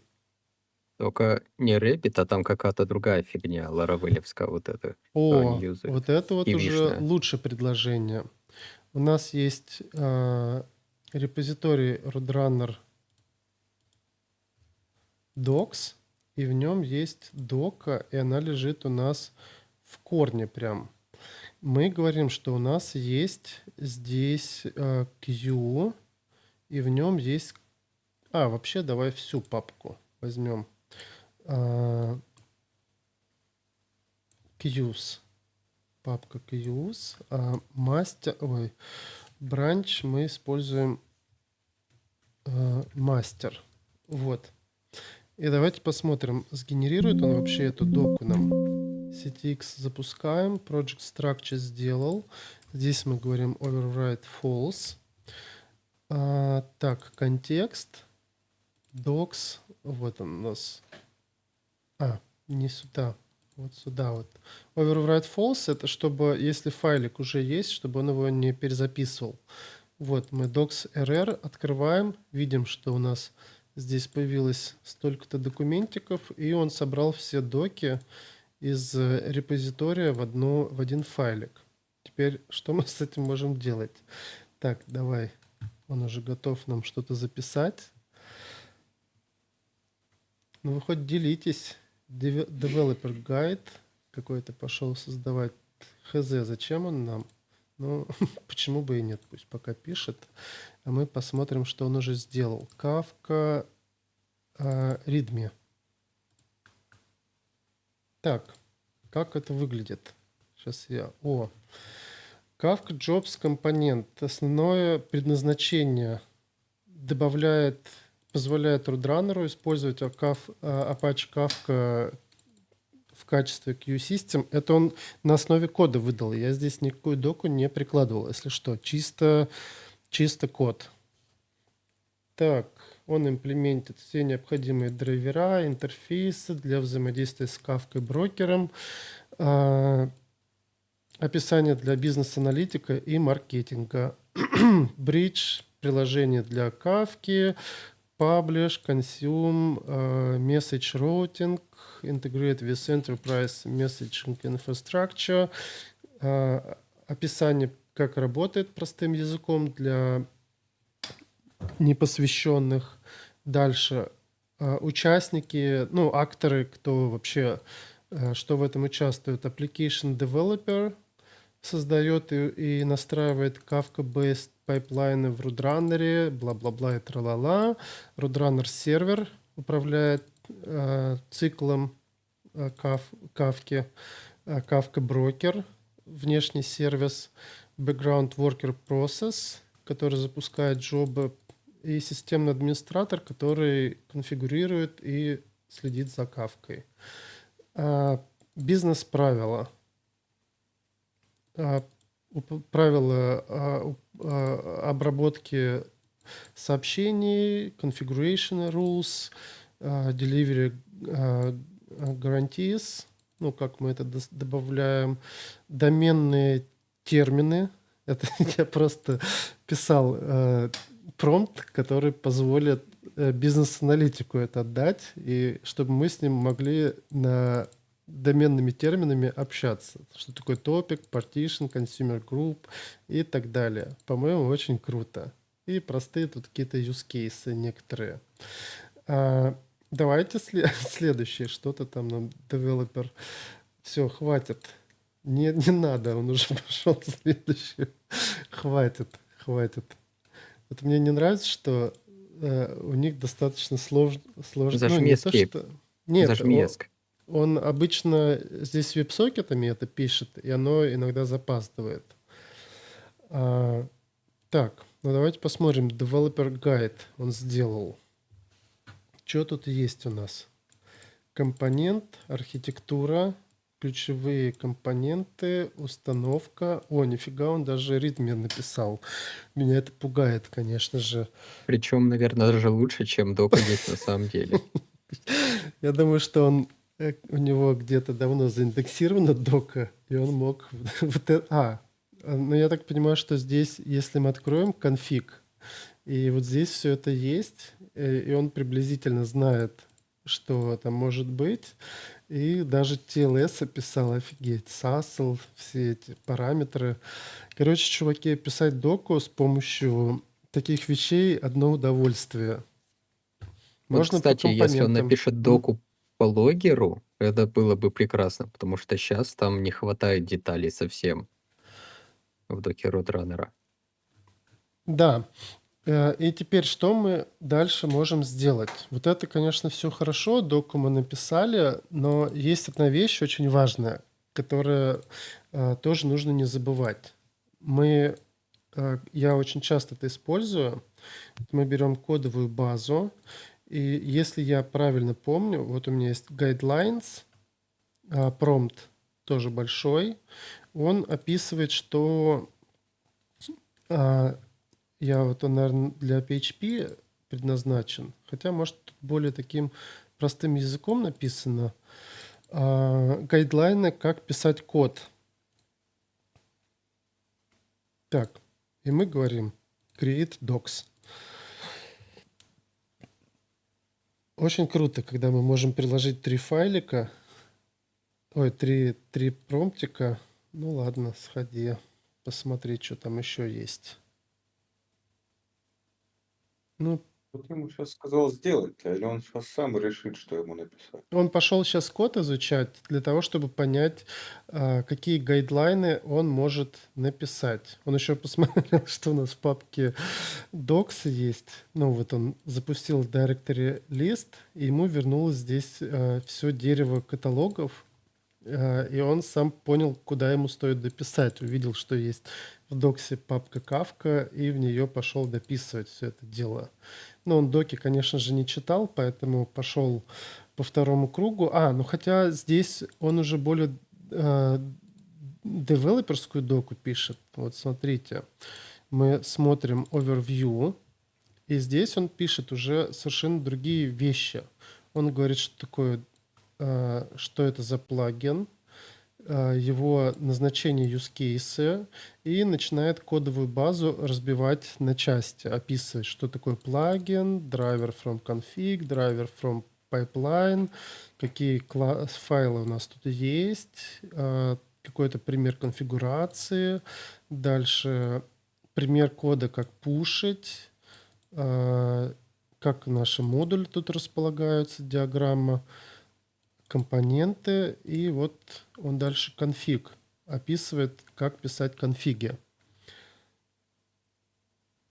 Все, хватит. Ну ладно, еще 2 файлика. Что он дальше нам написал? Он нам описал, что такое configuration в Kafka,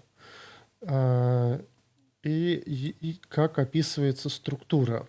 То есть мы, соответственно, вот эту информацию получаем. Он нам тут вот описывает структуру конфига. Это все нужно. Я сейчас покажу, для чего это нужно.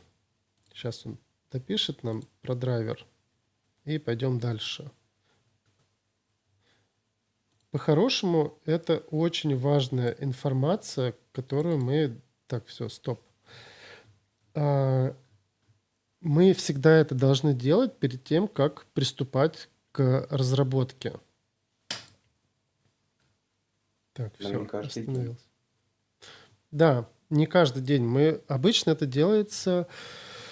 Вот еще вопрос. Не будет проблем разобрать большой монолит, подготовить контексты для модулей DDD, для того, чтобы, например, вайп-кодингом писать новые фичи, подготовить доку по модулям? А я сейчас покажу. Мы сейчас к этому вернемся. Сейчас чуть-чуть вот здесь вот. Смотрите, что мы делаем дальше. Мы берем сюда, добавляем новый контекст, говорим, вот тебе guideline for code base. Или там что-нибудь writing код. Пофиг, неважно. Пишем здесь слово guideline и добавляем сюда все файлы из этой папочки, допустим. Так, идем сюда, говорим, вот тебе гайдлайны.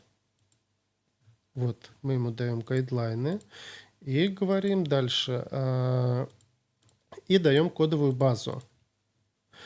Гайдлайны он использует для того, чтобы понимать, он сам себе сначала объяснил, как здесь устроена структура кода, и дальше он их сам же прочитает, и ему будет приблизительно понятно, как ему писать код теперь. То есть analyze guidelines, and там, ну и дальше мы ему пишем задачу, которую хотим решить. Provide, не знаю, implementation plan for... Что там в Кавке, интересно, не хватало? Я уже не понимаю. Кавка... Да попроси его, что можно Consumer улучшить. ID. Configuration.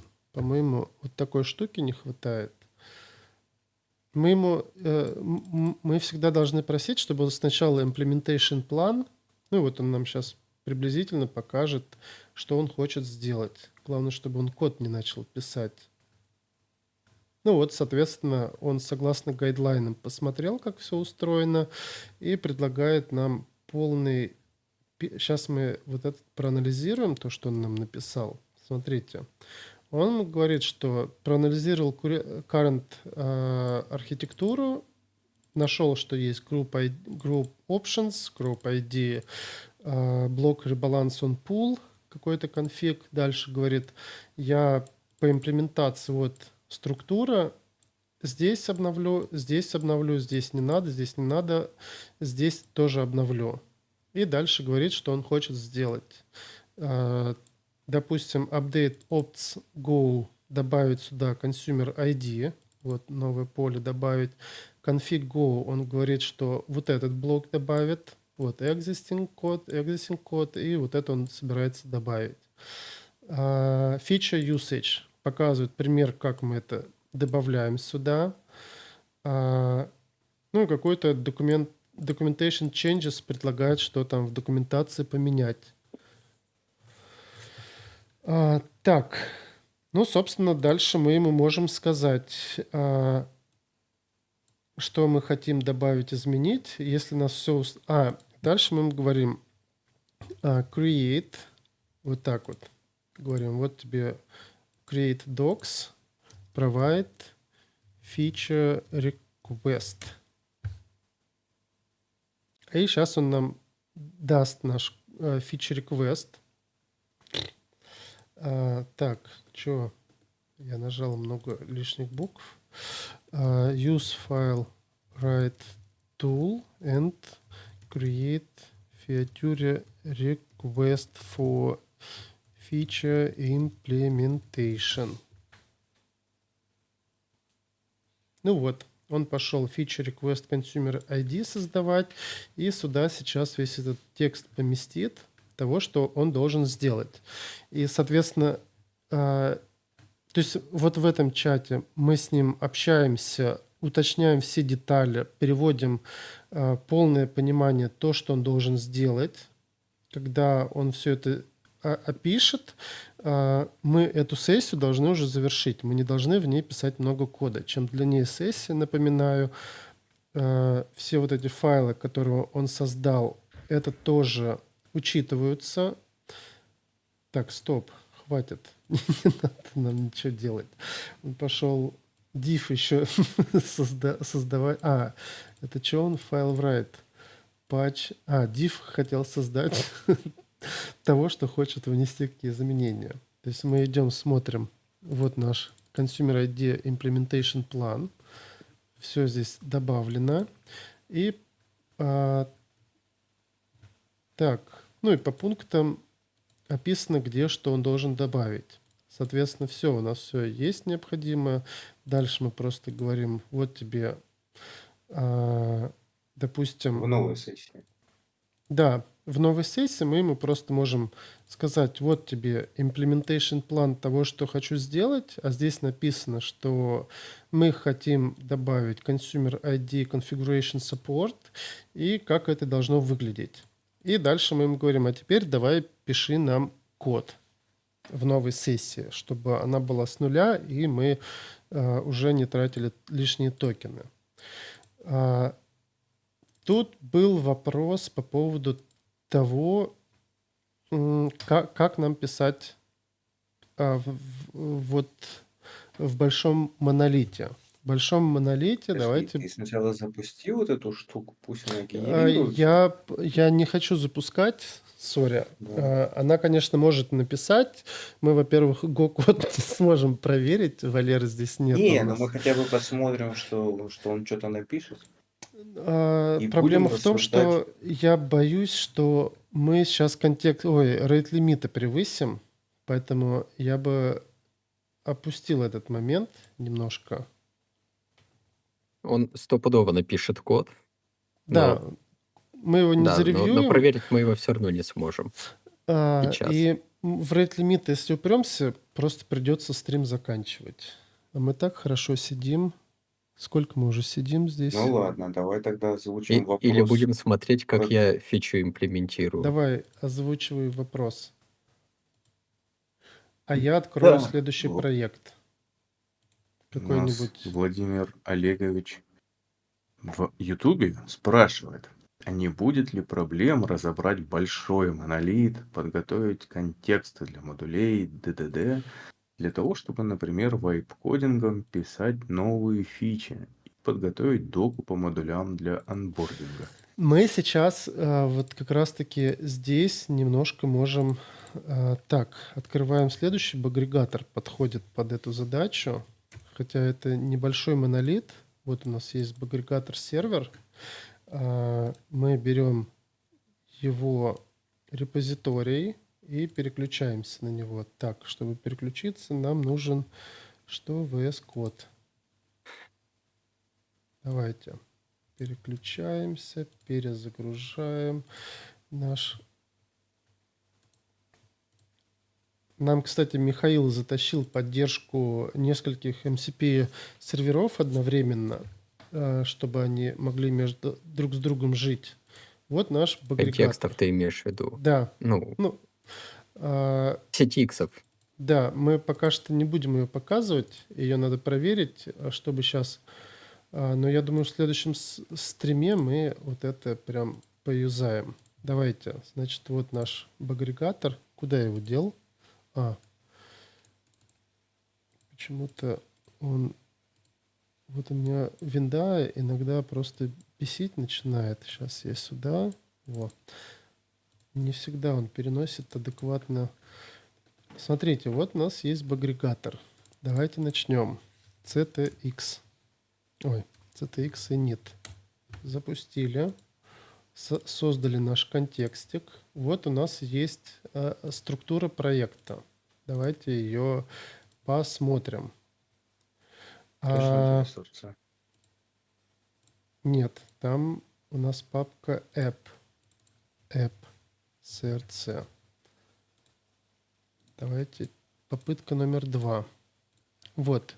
Вот наша структура проекта. И что мы с ней можем сделать? Вот у меня есть охрененный промпт. Блин, уже начинает это подбешивать, конечно. Так, нам нужно сюда идти. Здесь ли он...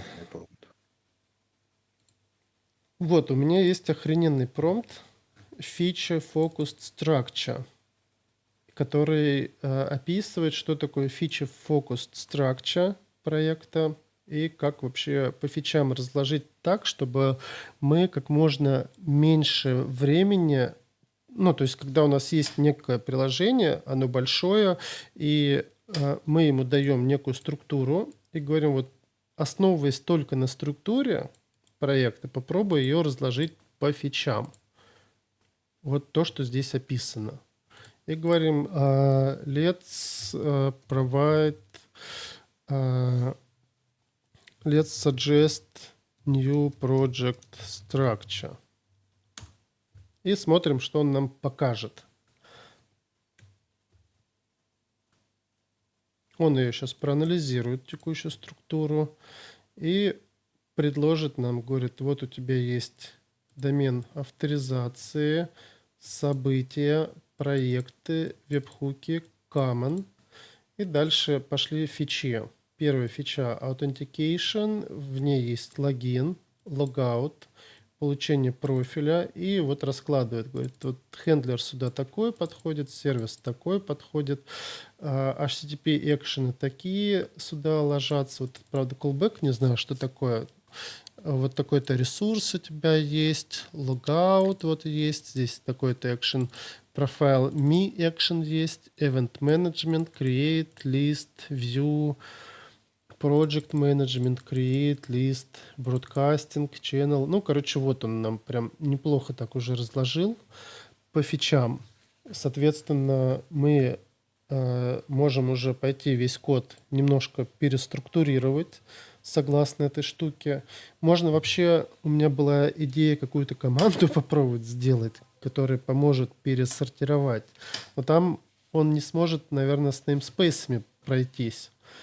А если мы ему скажем, иди все файлы прочитай namespace, поменяй, то это будет жопа. Он просто контекстное окно сразу убьет свое. Поэтому руками в шторме в целом норм. Вот если научит шторм через MCP рефактор move делать, вот это будет, конечно, вот, кстати, кто-то, если захочет MCP сервер для шторма с мувингом сделать, это прям будет мега крутая фича. Такие А в переносы. стандартном MCP для шторма нету там мувинга? А надо посмотреть. Давайте быстренько глянем. Ну, пока PHP ты глянешь, я позволю Storm себе MCP сервер. ставить фразу о том, что, скорее всего, наш слушатель не столько про рефакторинг, э, разбор большого монолита, а столько про, ну, вот, исследование большого монолита. Ну, в смысле, что если есть готовый монолит там, да, он там разложенный, наверное, но хочется понять, как он работает, и потом хочется вайп-кодингом там заняться, Да, подготовить доку по давай существующим попробуем. модулям. Ты будешь отвечать или попробуем такую штуку воспроизвести? Паш, можно я немножко Давайте. откачусь на минуту Да. назад? Я вот тебе сейчас ссылочку скину. Надеюсь, ты читаешь телегу. Да, читаю, давай. Вот можешь открыть на стримчике, да? Это Ага. PHP Actor. Это у нас language сервер Воу. протокол, правильно? И здесь вот Вау. ты видишь перед собой rename класс, move класс, всякие экстракт интерфейсы и прочее. То есть у нас уже, по сути, есть LSP, который умеет работать с пыхой на хорошем уровне. Его И его только... можно просто превратить в MCP. Вызов принят. Даже ничего не надо, тот клей есть. Просто прекрасно. Страшно, конечно. Ну ладно, давайте вернемся. Вот представим, что у нас багрегатор, такой проект, который никак не изучен. Что мы можем с этим сделать? Ну давай, вот у нас есть project structure, экспромтом делаем. И есть вот такой охрененный JSON-схема. Эта JSON-схема, она содержит, JSON-схему. Это то, вот, что дает нам автокомплит здесь. Но я ее там немножко упростил, убрал всякие импорты оттуда, потому что импорты, наверное, делать страшно. И у нас есть вот еще такой-то промпт. Наверное, контекст-генератор называется. Вот он так выглядит. И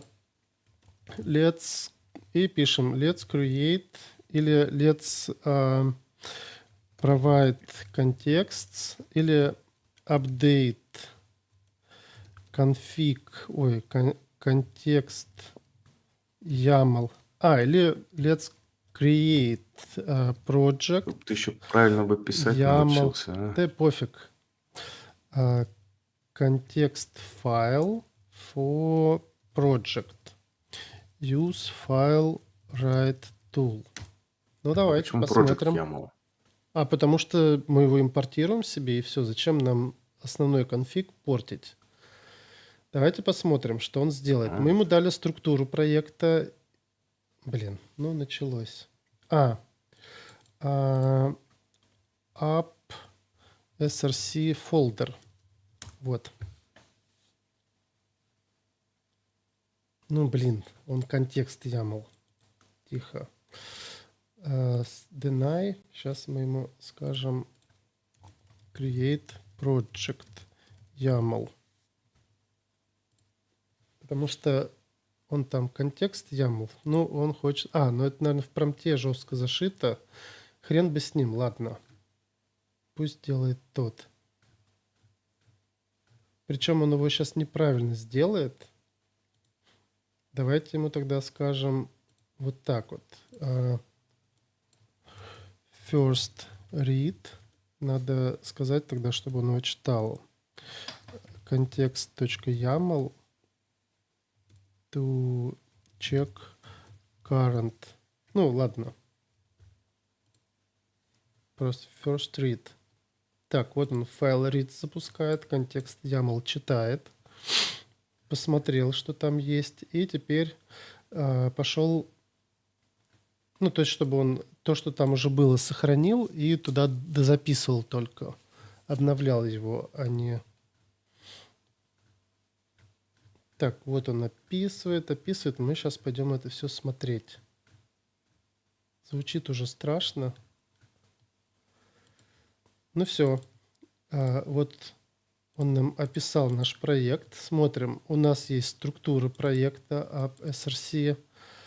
У нас есть Authentication System. Это он в AUS Authentication сохранил. Теги добавил. Добавил в папки, в которых это находится. Исключил тесты. На всякий случай все файлы с префиксом тест, суффиксом. Добавил сюда структуру. Ну, она здесь, наверное, не нужна. Он просто... Ну, давайте сгенерируем, посмотрим, вообще сгенерируется эта хрень. Да, вот все документы сгенерировались. Вроде как валидный конфиг сделал. Вот здесь HTTP и API компоненты добавил. Ну и мы можем теперь вот переходим сюда. И у нас вот вся документация уже есть. Centrifuga Integration. Файлики есть. Не документация, а примеры кода, Да, он разбитого по модулям. Да, это вот как раз то, что, наверное, и было нужно. Монолит разбить на такие логические компонентики. Можно Теперь с усложнить. них уже можно сделать дальнейшую инструкцию. Да, Ну, документацию. он вряд ли сделает прям супер правильно, но попробовать угадать может. То есть мы можем теперь ему... Ну, вообще можно пойти дальше и сказать, вот мы знаем, где у нас есть, например, вот сюда можем зайти и сказать, давай-ка мы здесь тоже контекст YAML файлик сделаем. И вот здесь сказать, допустим, что... Ну, вот сейчас сюда схему приложим. И, к примеру, сделаем вот так вот. Добавляем сюда документики.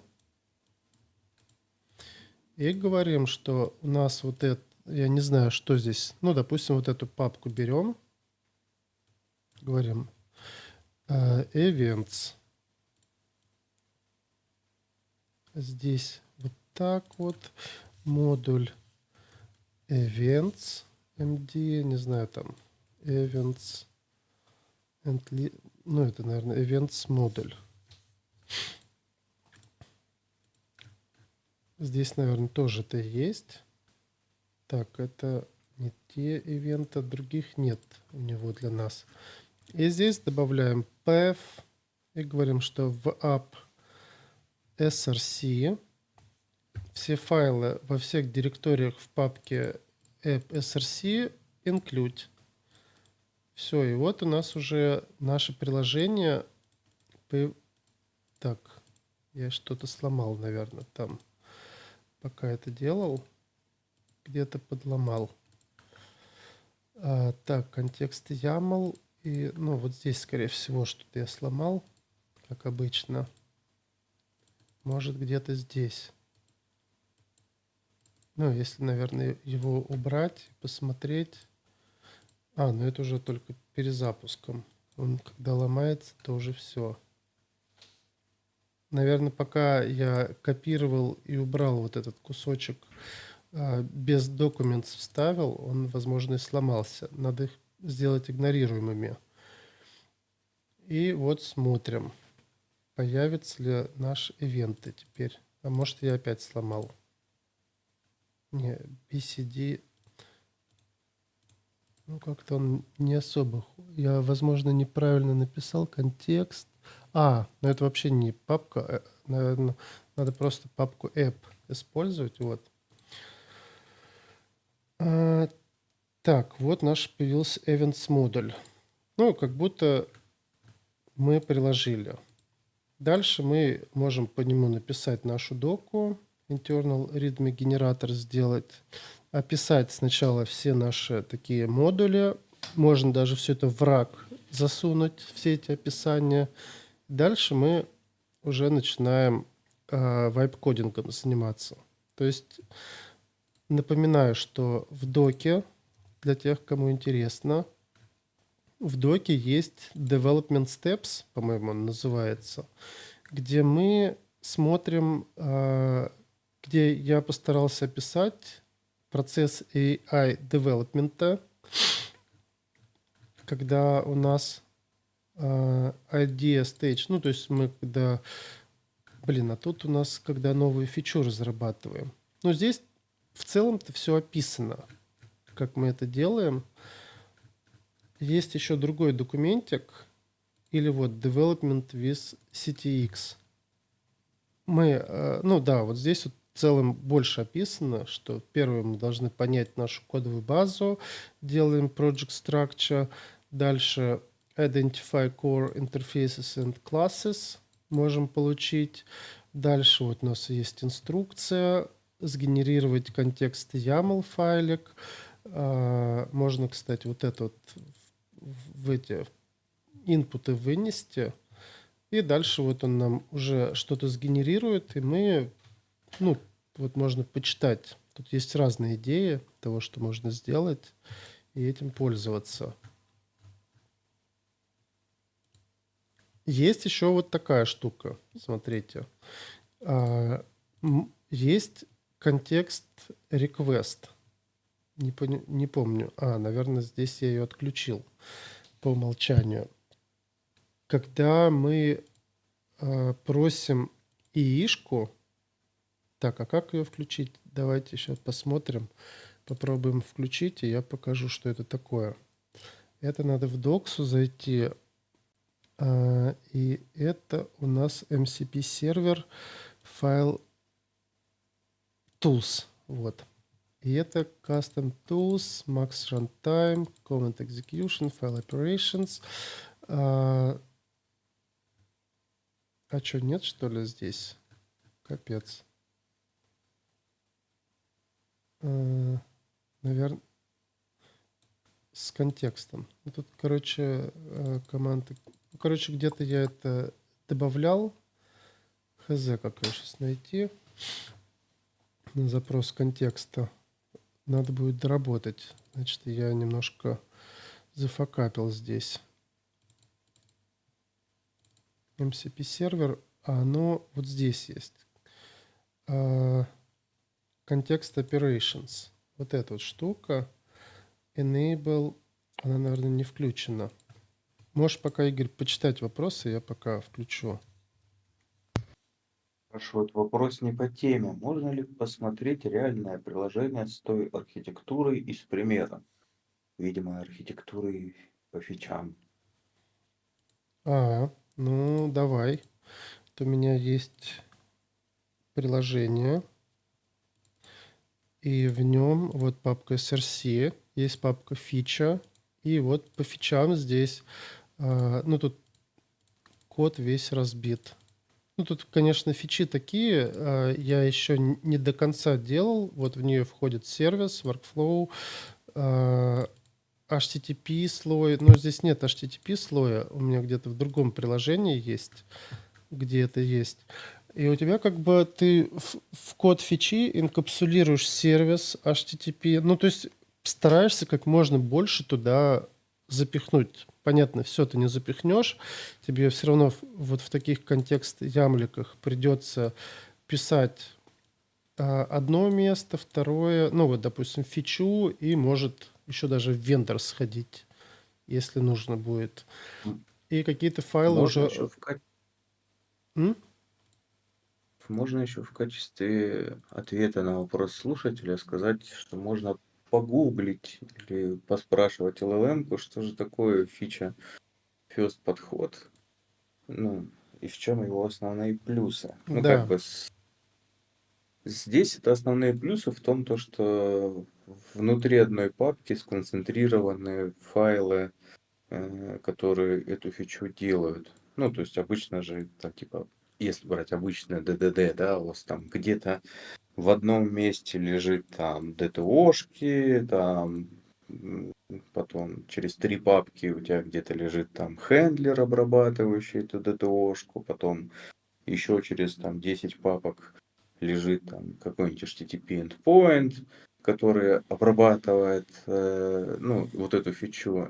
И потом, когда ты пытаешься реализовать эту фичу, ну, дать LLM-ке сказать, что LLM там реализует эту фичу, тебе нужно, блин, сначала самому вспомнить, что тебе нужно походить там по 10 папкам, и в 10 разных папках там здесь взять интерфейс, здесь взять реализацию, здесь взять DTO, здесь взять еще что-нибудь. Когда складываем наоборот внутрь фичи сразу все, ну, как бы все поближе к друг другу, то LLM-ке гораздо проще скормить эту папку, сказать, вот тебе есть фича, ну, вот все, что с ней связано, и, соответственно, напиши эту фичу. На основании такой фичи напиши новую. Да, ну давайте вот на агрегаторе. Я же его еще не переключал, ведь не переключал. Вот, у нас, ну, допустим, у меня есть модуль SMTP. Давайте мы его быстренько-то и доработаем. SMTP. Вот я все свои проекты люблю по модулям раскладывать, чтобы этот модуль был прям вот весь код инкапсулирован в него. И вот а, его общение с внешним миром идет через хендлеры и команды. То есть все, что касается SMTP, здесь. Все, что касается Sentry, в папке Sentry. И мы таким образом агрегатор так идеальный способ разрабатывать, потому что у нас все в нужных папочках. Мы просто говорим, вот тебе SMTP. Я ему теперь прихожу, как этот процесс выглядит. Мы можем, как всегда... у меня, кстати, есть папка агрегатор. Никогда ей не пользовался. Так, сломался? Не сломался. Мы говорим, вот тебе SMTP модуль. Тут контекст достаточно небольшой. Иногда бывает даже неплохо, когда мы второй вариант используем. Так, CTX запускаем. Он нам генерирует все. И мы, соответственно, можем прямо Ты этот опять контекст... ошибся? Чё? Ты опять ошибся. Что за SMTPX Это в хорошо. конфиге? Спасибо, Игорь. Ты знаешь, как мои быстро ошибки поправить. Вот, сгенерировалось. Мы его кладем вот сюда вот. Здесь мы можем смотреть, сколько мы забили контекста. Иногда это тоже важно. И дальше мы ему говорим, давай-ка мы в первую очередь generate readme and store in docs folder. Генерируем это Пока все. он, пока Да. он это генерирует, на всякий случай напомню, что вы же здесь вдвоем кодите с Алексеем, а я лишь и Игорь. Кодим с и Игорем. Я просто виртуальный помощник, который онлайн анализирует стримы и дает советы и помогает Паше с ошибками. Хорошего Но твои и токены Игоря мы закончились. разработали. Но твои токены закончились, и поэтому ты ничего нам не подскажешь теперь, да? Так, ладно. Все, наш ритм готов. Стоп. Больше ничего не делай, главное. А то он сейчас любит доксы. Смотрим наши доксы. Отлично. Вот наш SMTP модуль. Он его, как обычно, описал. Блин, вот мне не нравится. Вот. Все равно. Еще переносит так по-идиотски. Может, потому что я его увеличил? Все равно нет. Как-то по-странному это делает. Ладно, давайте такое читать в оригинале. Так, SMTP модуль, диаграмма последовательности Gmail клиент, SMTP сервис, парсер, storage system, application. Кстати, это крутая штука для того, чтобы если вы хотите пойти чужой проект дорабатывать, помочь сгенерировать доку для проекта. Вот у Валентина всегда не хватает документации, как минимум, для его тайфуна.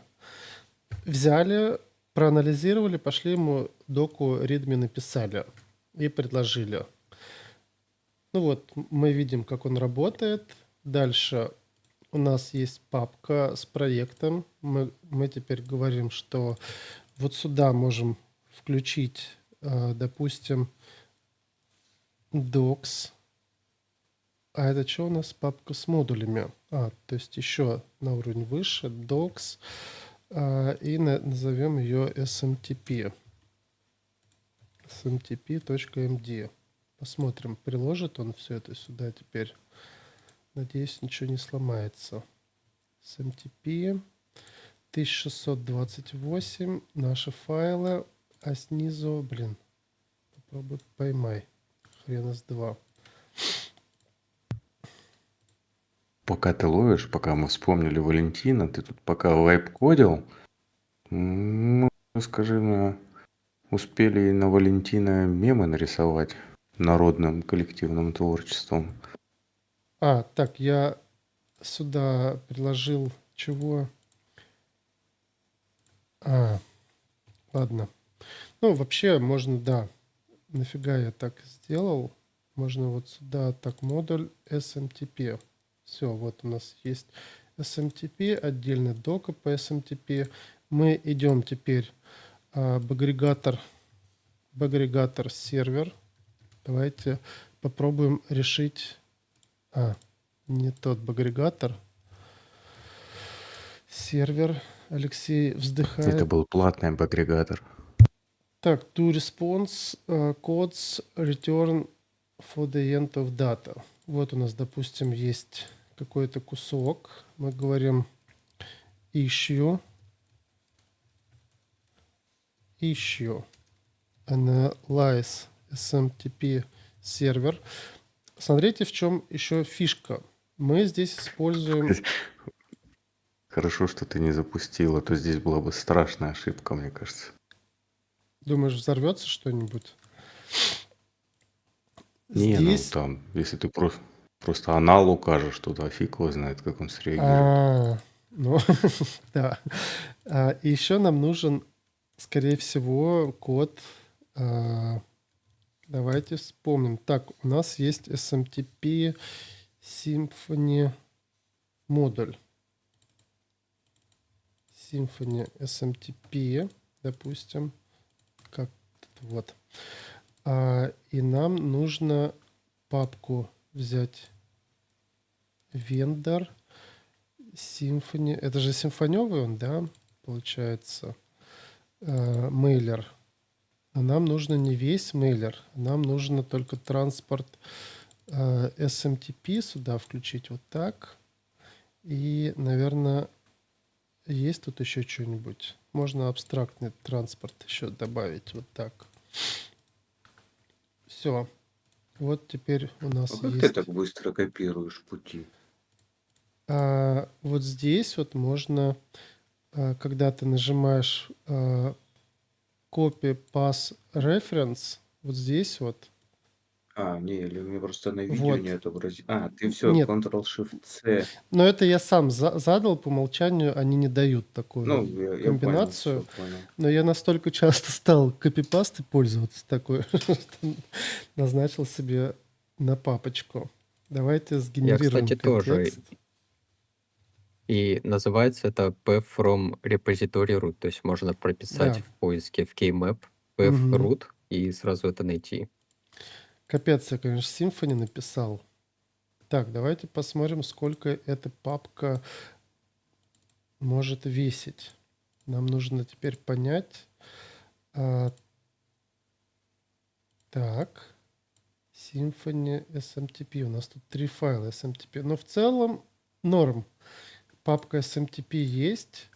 Analyze SMTP server and fix issue. А что, analyze, anal, как надо правильно писать? Нет, ты просто в прошлый раз там поставил точку с запятой, там Она Ага. точка с запятой, там, я думаю, сейчас там нам начнется Don't говноход. edit vendor files. First, provide implementation plan. On plan. Ну вот, все, вот мы дали ему issue, дали все контексты, он их сейчас проанализировал, анализирует нашу эту штуку и говорит, что в этой папочке service.php, который handled SMTP protocol interactions, что он нам предлагает? Запрашивает контекст. Решил еще сам пойти. Read files TCP сервер. Захотел посмотреть. Хотя у него есть. Вот он иногда такой хренью страдает. Don't read files. Analyze attached files. Он иногда почему-то любит не читать knowledge base и такой раз пойду сам еще поищу, раз у тебя тулзы есть. Фактически у него все есть. И ему желательно всегда говорить: иди читай, анализируй прикрепленные файлы. Ну вот, он нам говорит, что корень проблем в методе handle, что нам не хватает чего-нибудь здесь. Fix implementation. Отредактировать файл. И здесь он говорит, что нужно добавить. Вот эту строчку нужно отрефакторить. Это, наверное, мое. Отрефакторить. Это я туда написал. Давай provide changes. Ну или вообще let's fix it. Use file write. Ну и говорим теперь ему пофиксить.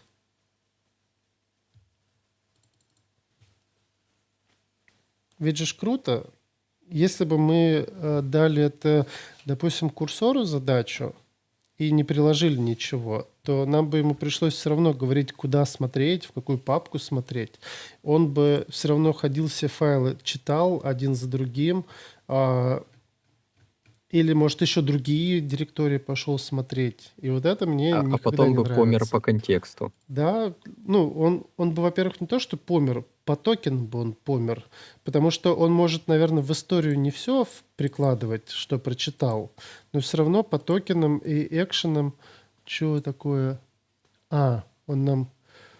это папка контекста, ее надо добавить в gitignore сразу, чтобы он ее... git reset, git add. Все. Так, вот он нам отредактировал, получается, сервис. Что он сделал? Во-первых, пофиксил мне, что ли, что-то. Смешно. Кстати, надо сказать, вот пойди и все тудушки пофикс. Если у кого-то есть вопросы, говорите, задавайте, не бойтесь. А вот это фикс, его комментарий, это типа для него как тудушка, или это типа он говорит, вот что он фиксит подожди, этим какую-то хрень? А это он добавил? Мне казалось, что это... нет, он добавил. И То есть он пишет, что он фиксит какую-то хрень вот тут. Блин, может, он сейчас пофиксит... Видимо, гайдлайны ему что-нибудь какие-нибудь не дали. Может, он сейчас пофиксит главную проблему вот этой строчкой, то, что я не заметил вообще. Может быть. А ты разве не ее фиксишь, сорян? Я что-то как-то отвлекся и не понял, что ты делаешь сейчас. Наверное. Ну, тут вот кто-то приложил, а мы можем сказать, а теперь давай-ка... так, Напиши SMTP. тесты. Напиши HTTP сервер, который будет слать это и проверять. Так у нас там этот используется Symphony Mailer, его можно и пофиксить. Так, а что тут у нас есть еще? Много всего. Надо будет пофиксить многие проблемы сходить. Ну, давай вот это вот проверим. Вот у нас есть гамбитка. Он любит создавать ишуи. Issue. Чик. Issue.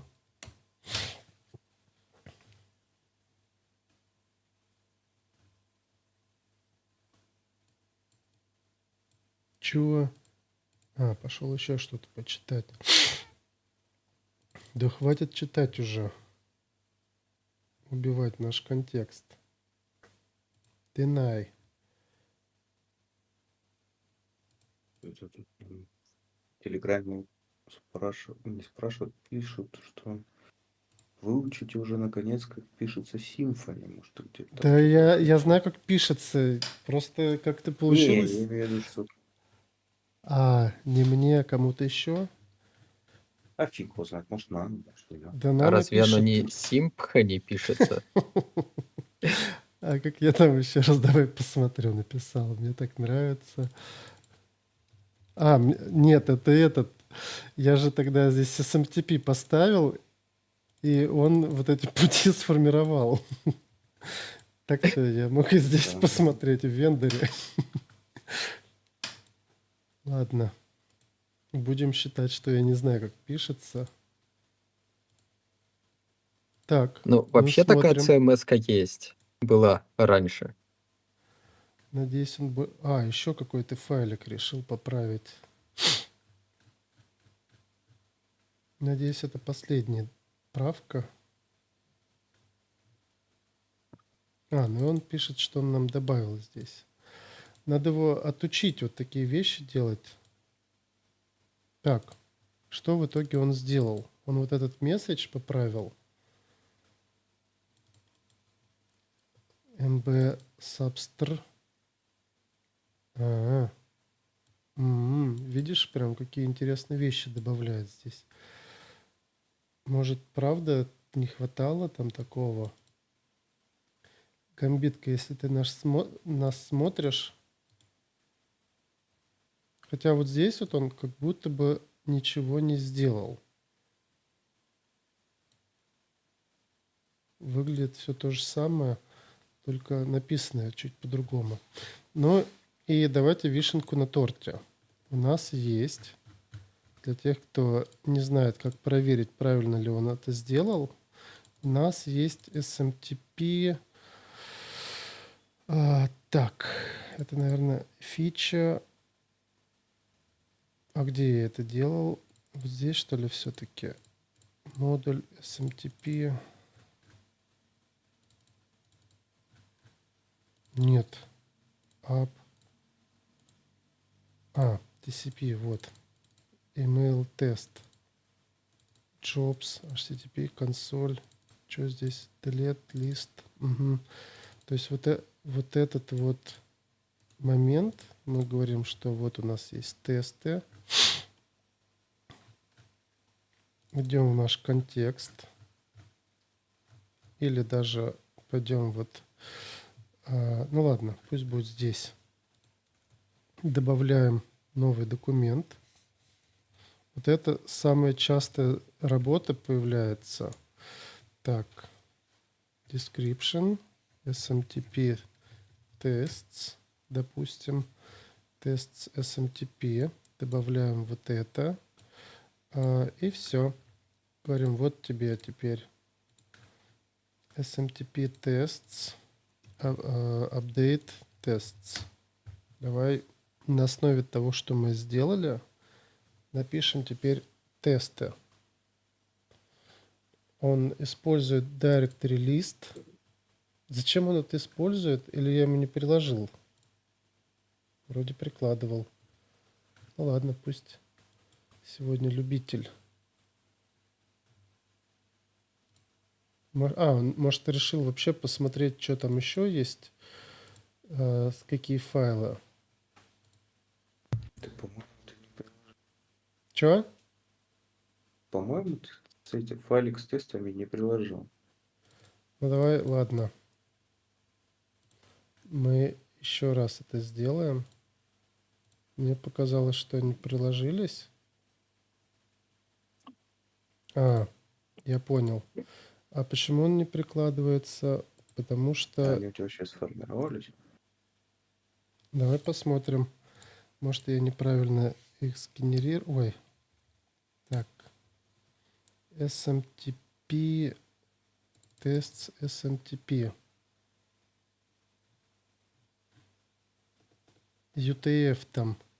Там может какой-то этот лежит кусок на русском языке кусок текста и тут бинарник же есть, блин. Вот тебе, пожалуйста. Мы сейчас решим эту проблему. Она легко решается. Нам нужно вот такую вот штуку добавить. По идее, все. SMTP tests. Вот. Бинарь все бинари убрали, оставили только PHP файлы. Update.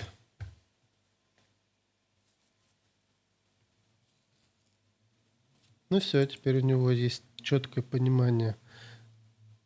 Вот он пошел добавлять сюда. Это, наверное, вообще новый тест, что ли, пишет, не пойму.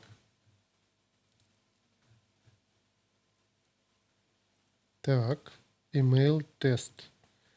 Пошел почитать следующий тест. И его теперь пошел обновлять. А пока он тот обновляет, мы можем посмотреть, что он здесь нам понаписал. Вот он написал нам такой тест. Запускаем и смотрим, вообще сработает. Ой, нифига, прошел. ASCII контент, кириллица, еще кириллицы длины добавим. Check, removes. Я не пойму, это был тест? Нет, получается, что он его полностью добавил, раз он весь зеленый. Ну, круто. Вот он нам что-то даже написал сам. Давайте ему, раз такое дело, пусть пишет и остальные тесты. Так, вот у нас email тест. Он добавил сюда несколько вариантов. Как раз для той ишуи добавил отправку нескольких писем. И вот этот кириллицу добавил тест. Ну, давайте запустим. Вот здесь оба... ну это понятно. Здесь это моя болячка. App, database, config. Надо убрать все эти дурацкие уже...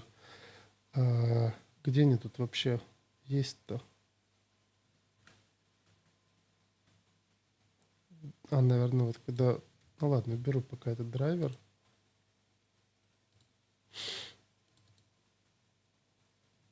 Но здесь вот он упал на уровне вот этого string contains. Array given. Можно ему даже вот так вот скинуть теперь.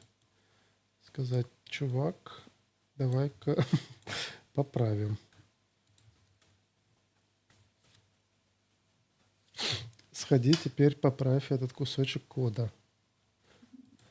Иногда даже открывать не хочется. Интересно вообще его ход мыслей. И, возможно, он сейчас вот... У меня там были косячки некоторые, где какие-то вещи просто вот руками не хочется ходить, их писать. Так, он это поправил. Смотрим. Запускаем тесты. Что там дальше? 206 и 207. Но здесь мы можем сослаться на то, что ему не хватило где-то одного символа. Причем, кстати, это уже send mail. Тут может быть проблема с этими символами. То, что он какой-то файл прочитал, и вот здесь поставить, если lf. Вот на каком-то из таких вот моментов он как будто бы и может выдавать лишние символы, поэтому можно здесь сделать... вот это меня, конечно, подбешивает.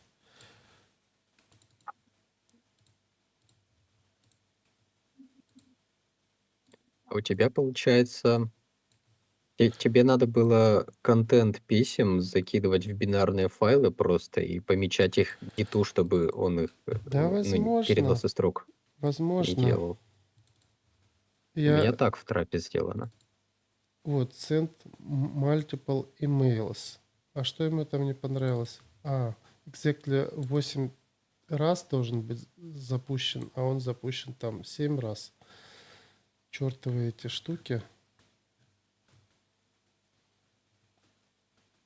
Это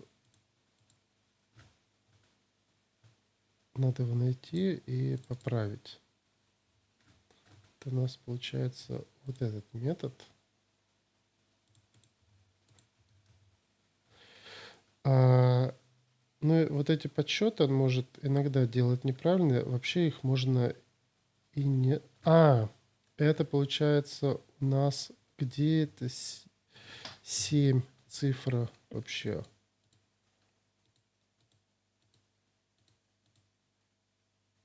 Вот это вот. Он неправильно. Store 7 раз. Ну и тут вот можно ему сказать об этом в тестах, то, что он неправильно ошибся или что-то не так, и узнать почему, чтобы он сам посмотрел. Давайте свои вопросы, ребятишки. Это же пока сидим, можете задавать самые глупые. Попробуем, например, их разобрать.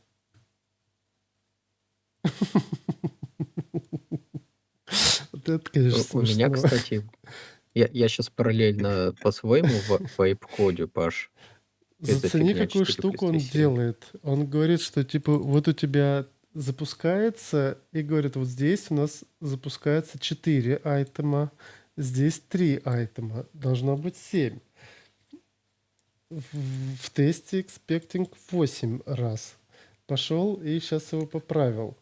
А Ну, надо было правильно, просто... что ты... Блин, а я не знаю, это не я же.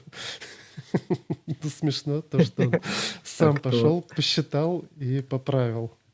Это же он написал тест, не я. Это знаешь, как как говорят, я в прошлом там или что-то, я в будущем буду ненавидеть себя настоящего, типа того, что я сейчас Так, делаю какой-то косяк, но в будущее я буду себя за это ненавидеть. давайте теперь сделаем Ну, на всякий Composer случай CSFix. Все. хочу напомнить о том, что LLM считает плохо. Ну, особенно если, ну, вот у OpenAPI, он там иногда, он уже может питоновский интерпретатор Угу. ну, а если вот без питоновского интерпретатора, то есть там ну, попросить LLM-ку посчитать, Зацените, она он будет еще один совершать тест ошибки. затащил. Но вот этот тест, я сейчас покажу его основную проблему. Его любимая вещь, которой он любит страдать, он меня ей бесит, конечно, всегда. Он любит мокать финальные классы. И ему... Не только, еще и Янамы, падла. Да, да, и это решается следующим образом. Мы должны вот на такие вещи ему либо говорить, так, Не-не-не, Паш, это не работает. Я думаю, знаешь, что нужно сделать? Нужно сделать каталог финальных классов и янамов с помощью CTX. Только ну то так, есть, потому что никакие инструкции не помогают. Вот я ему прям файл даю теста, говорю, нельзя здесь, вот конкретно вот эти классы нельзя мокать. Он пойдет, и знаешь, что он может сделать? Он их не замокает, а он сделает эти безымянный анонимные класс, классы. анонимный класс, и все равно отнаследует от этой хренотени. То есть надо Да-да-да. создавать реально список, что вот эти классы, янамы, финальные, их нельзя мокать. И вообще не тестируй там, ну, подмены их. Email Body Storage. Ну, вот этот Email Body Storage, мы можно сказать, что его нужно обязательно... Так. In Service... Ой. In Service Test.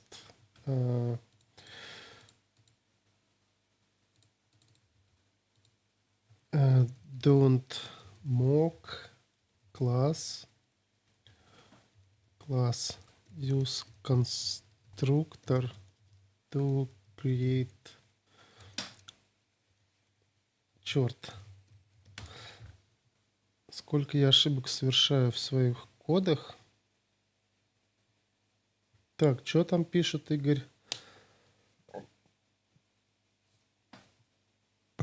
Так, сейчас. Жаль, что на Клод все подвязано. Было бы круто иметь открытый инструмент, к которому можно было бы прикручивать различные модели. Так, тут... Сейчас вышла лама с 10 миллионов токенов. Тут Так, как тут- бы сделаем помарку, что МЦП, ну, то есть сейчас у нас все общение происходит через Model Context Protocol. Это открытый Model Context Protocol. Ну, в данный момент, ну, Claude со своим десктоп-приложением его, ну, поддерживает. OpenAPI обещали в скором времени его поддержать.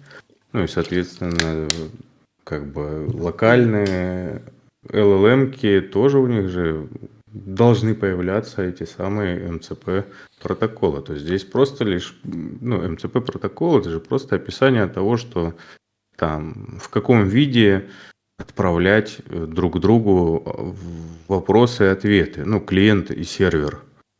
Да, вот у нас сейчас CTX — это MCP сервер. Claude десктопный — это MCP клиент. Любой MCP клиент может работать с нашим вот этим CTX. Claude здесь просто как они его предложили и первые сделали полноценный клиент. При желании можно свой клиент сделать. Можно также погуглить там Alama MCP, там еще Да, что-нибудь. я думаю, что здесь И там MCP clients. То есть можно набрать MCP clients и посмотреть вот ASM MCP clients и посмотреть, вот, допустим, MCP чат-бот. Ну, я думаю, что для ламы тоже есть интеграция через API-шку. Тут как бы проблем вообще нет. Вот Windsurf тоже MCP клиентом может быть. Сожалеть нечего. Так, смотрим, что там нам этот сделал. И попробуем. Мог body storage сделал. Молодец. И так. Few arguments. Это Roadrunner TCP. Ему не хватает. Мы можем сказать, чувак, вот тебе Roadrunner MCP, request. Попробуй-ка его правильно воткнуть. Update тест.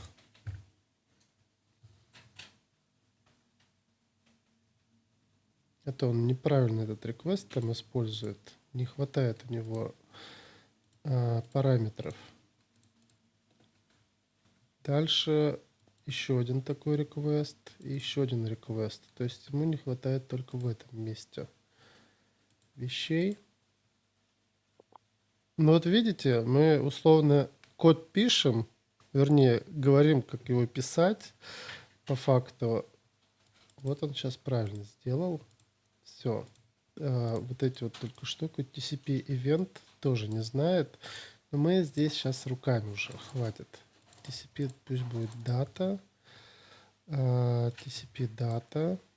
Здесь можно поправить. И вот здесь TCP event data. Все, запускаем. Чик-чин.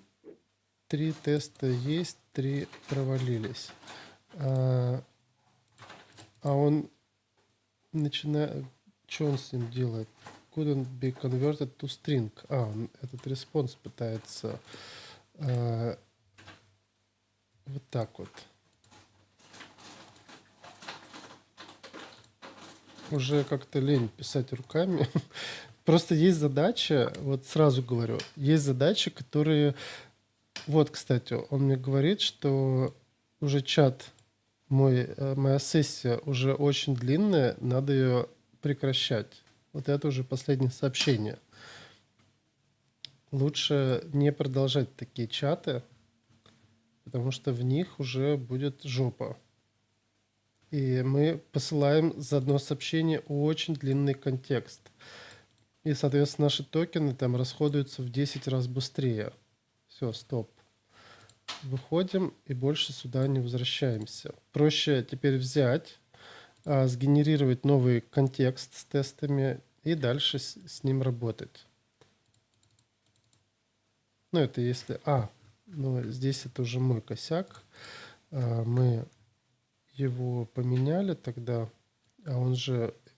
Ну и, соответственно, когда вы пишете код с CI-шкой, не забывайте, что если вы что-то поменяли в коде, то обязательно либо ее попросить перечитать этот код, иначе будет такая шляпа, что он просто этот код перепишет. Вот, 2 прошло, 1 остался. А здесь он что-то опять решил, mail message решил тоже за финальный класс пойти и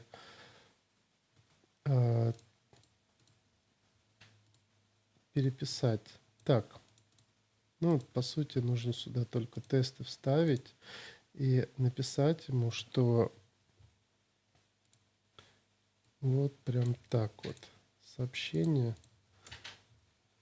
Что есть прям задачи очень нудные. Например, когда у нас есть некий класс, в нем очень много, ну, какая-то ДТОшка, которую нужно прям очень много кода там написать. И он очень хорошо вот эти задачи делает за нас. Поэтому я сейчас все, что касается больших ДТОшек, отдаю ему.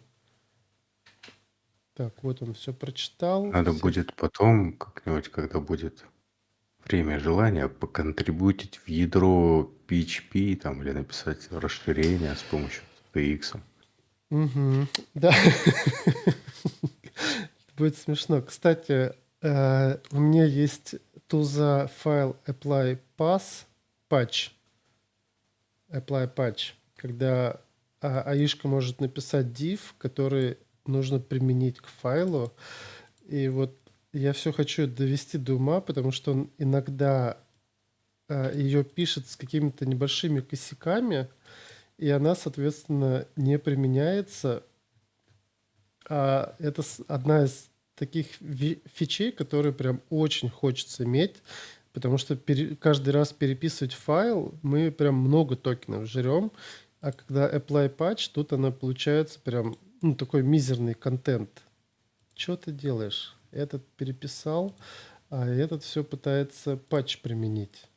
И у него не получается. Вот дурак. Так, он мне что-то там еще в файле хочет поменять. Конечно, не очень хорошо. Он, наверное, этот месседж немного дорабатывает.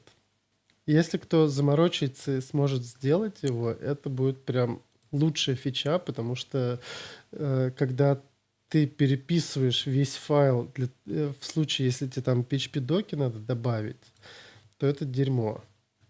Вот видите, успешно патч применил. Ну, то есть он иногда как будто бы не с той строки, что ли, начинает. Ну, то есть он же вначале должен сказать, где что убрать и где что добавить. И вот он иногда с этим ошибается. Есть второй вариант, когда мы ему... у меня была раньше туза, а что он? Successful, и все равно сервис-тест пошел править. Вот сейчас у него нормально получается. Был второй вариант этой тузы, когда он читает файл, и в нем мы говорим, какие строчки нужно убрать и на что их заменить. Мне этот вариант тоже в целом нравился, но у него была проблема, когда нам нужно одну строчку убрать и 10 добавить. Там. Если кто захочет, можете написать такую тулзу, это будет круто. Кстати, apply прошел, отлично. Стоп. Ну, запускаем наши тесты. Смотрим, как он. Так. вот все сделал, кроме mail месседжа, э, то ну вот mock it's final. Create object instead. Да, сейчас он его анонимным сделает. Это будет смешно. Так, ну, вроде создался. Apply не прошел, пошел писать код. Я бы, конечно, руками мог этот объект создать. Но всегда так неинтересно это. Ему можно, кстати, второй вариант, его можно попросить provide only changes прямо здесь и руками их туда закопипастить. Такой вариант я тоже практикую иногда, чтобы весь файл он не переписывал. Я ему говорю, давай мне только ты change it так руками покажи. Так, parser test helper. Еще что-то пошел создавать. Он сейчас, короче, нам тут создает кода. Все. Запускаем. Во, все тесты прошли. Теперь запускаем все тесты. Все 8 тестов прошли. 93 ассершена. Ну, выглядит круто. Вот у нас уже и тесты появились для этих штук. Теперь можно запустить Composer CSFix. Жалко, линтера здесь нет для этого пакета. Было бы тоже неплохо. Так, а что он тесты не трогает, что ли, получается? Вот это я, конечно, in. Нам надо еще в папке tests запускать эту штуку. Уже давно пора. Угу. Ладно, может еще какие-то вопросы есть? Я думаю, уже время близится к концу. Игорь уже, наверное, как обычно, спит. Игорь же уже практически спит. Игорь все ждет, думает, когда же ты закончишь? Когда же у тебя токены кончатся-то, а? Я умею экономить. Не один день пишу с этой штукой, поэтому токены у нас, считай, бесконечные. Мы сколько уже код пишем, да я посмотрю хоть. Мы уже код пишем 2 часа 46 минут, и за 3 часа, вот сколько мы пишем, они еще не кончились. Хороший знак. Что здесь у нас не так? Ну ладно. Интересно, сколько бы денег ты потратил, если бы работал с API-шкой? Я думаю, что на Ну, щас. API-шке мы вот только на этом проекте, ну, теоретически мы можем приблизительно посчитать, сколько диффов мы сделали,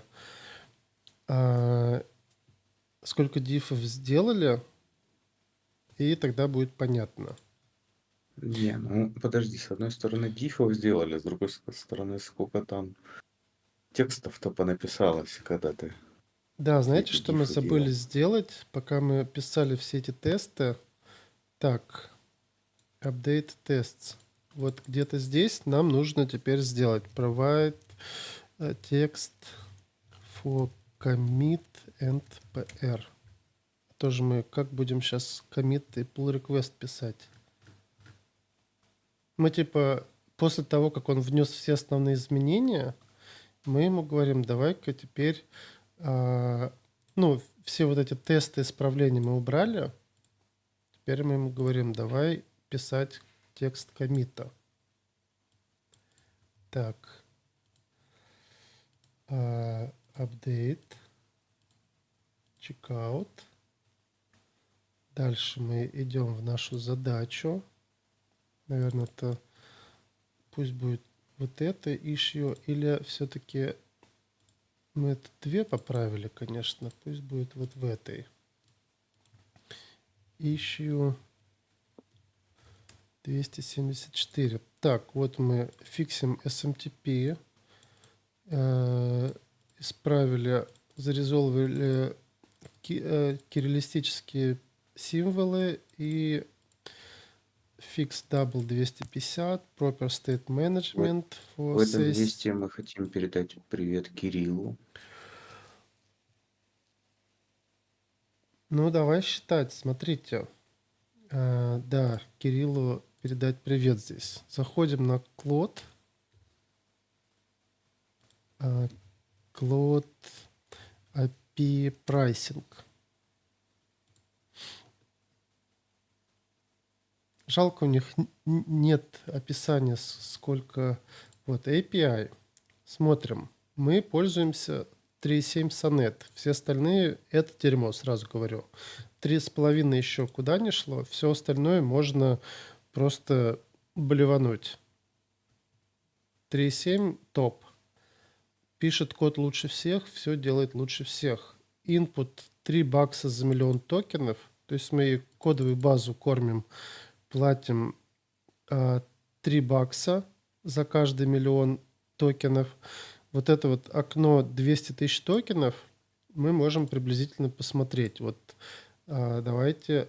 Вот здесь вот мы сейчас 15% от 200 тысяч истратили вот этими штуками. Когда мы писали вот этот вот длинный текст, все, что вот здесь дали, все вот эти риды, что он сделал, это считаем все input. То есть каждый рид, который вот он здесь сделал, все, что он прочитал в файлик самостоятельно, это все input идет. И каждый раз, когда мы новое сообщение пишем, мы всегда прикладываем все предыдущие контексты. Ну, мы его можем вычищать в API-шке, что-то убирать из контекста, чтобы не отправлять одно и то же по 2 раза. Но если мы ему что-то не отправили, новое API-сообщение, ну, то есть, скажем так, каждый API-вызов, это считай как новая сессия. И поэтому, чтобы он понял, что мы делали, там в течение всего времени, мы должны приложить все предыдущие сообщения. Иначе для него это будет как с нуля. Он такая-то рыбка Дори. То, что не приложил, то для него и не является историей. Вот. Соответственно, все, что прикладываем 3 бакса, все, что он нам выплевывает, файлы пишет, еще что-то, мы платим 15 баксов за миллион токенов. Там есть, конечно, вот это вот кэширование на чтение и на запись, чтобы он нам что-то переписывал. Ну, не знаю, там надо про кэширование посмотреть. И 50% дискаунт, если батч-процессинг. Ну, батч-процессинг, наверное, мы не сможем последовательным записью получить, поэтому у нас все это будет... Ну, короче, 15 баксов в день – это минимум. То есть мы вот, если сюда посмотрим на наше контекстное окно, мы вот почти, вот в этой сессии мы уже 200 тысячам подошли. То есть 5 таких вот общений с ИИшкой – это миллион токенов. Ну, то есть тут, наверное, суммарное окно, а там будет туда-сюда, ну, короче, где-то 5 баксов мы можем на каждое вот такое общение тратить. Ну и считаем, что за день мы там 20-ку, 30-ку, по идее, можем сжирать. И поэтому, когда мы всякими курсорами пользуемся, виндсерфами пользуемся, они нам говорят, что вот, допустим, возьмем курсор, что стоит он там типа прайсинг 20 баксов в месяц. И вот представьте, они эту API-шку оплачивают каким-то образом. Я просто не знаю, есть ли какие-то тарифы для курсора и виндсерф отдельные. Я не знаю, как они тарифицируют, но я уверен, что они в эти 20 баксов в месяц пытаются заработать еще с них, с вас. И, соответственно... Мне знакомый говорил, что он курсор, когда пробовал, у него вылезла однажды, ну, вот эта формочка авторизации на на Клод. То есть он в курсоре, ему такая всратая, побитая HTML-верстка вылезла, типа залогиньтесь. И у меня, сдается мне, все-таки они как-то пытаются через Слушай, веб-форму вот эту ну, через веб-форму протащить. у них 50 сообщений в 5 часов. Тут либо надо 1000 Ну, у них аккаунтов либо очень много заводить. аккаунтов. Да, они Ну просто да, не, может, не много смогут. аккаунтов, и один отвалился. И ты еще, ну, много аккаунтов им заблочат. Это же сколько надо таких аккаунтов, чтобы там, допустим, хотя бы 1000 разработчиков одновременно могли работать и писать сколько хотят. Я думаю, что здесь они API-шкой пользуются, и просто они там типа в месяц человеку выдают условно 1 000 000 токенов. И Либо вот большую эти, часть задач они не пропускают ни через Cloud. а через какую-то свою яишку она делает это гораздо Локальную хуже. тупую яишку, да. Да, да, то есть, ну, я просто не верю, что они могут отдавать столько всего и как-то еще оставаться в плюсе, если им кто-то будет Вот, выжирать просто все эти токены.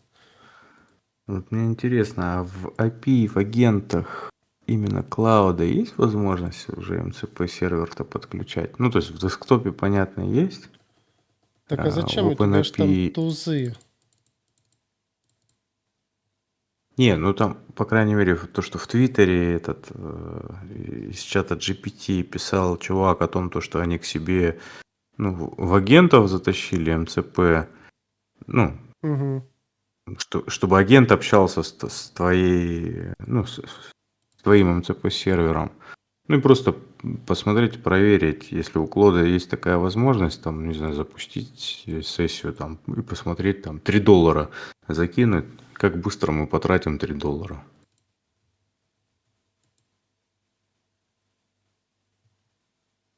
Ну, это так, как идея. И, кстати, мы забыли одну из главных новостей, пока у тебя тут идет генерация, Да. про твою статью, которую ты написал, про Шелдона и так далее. О,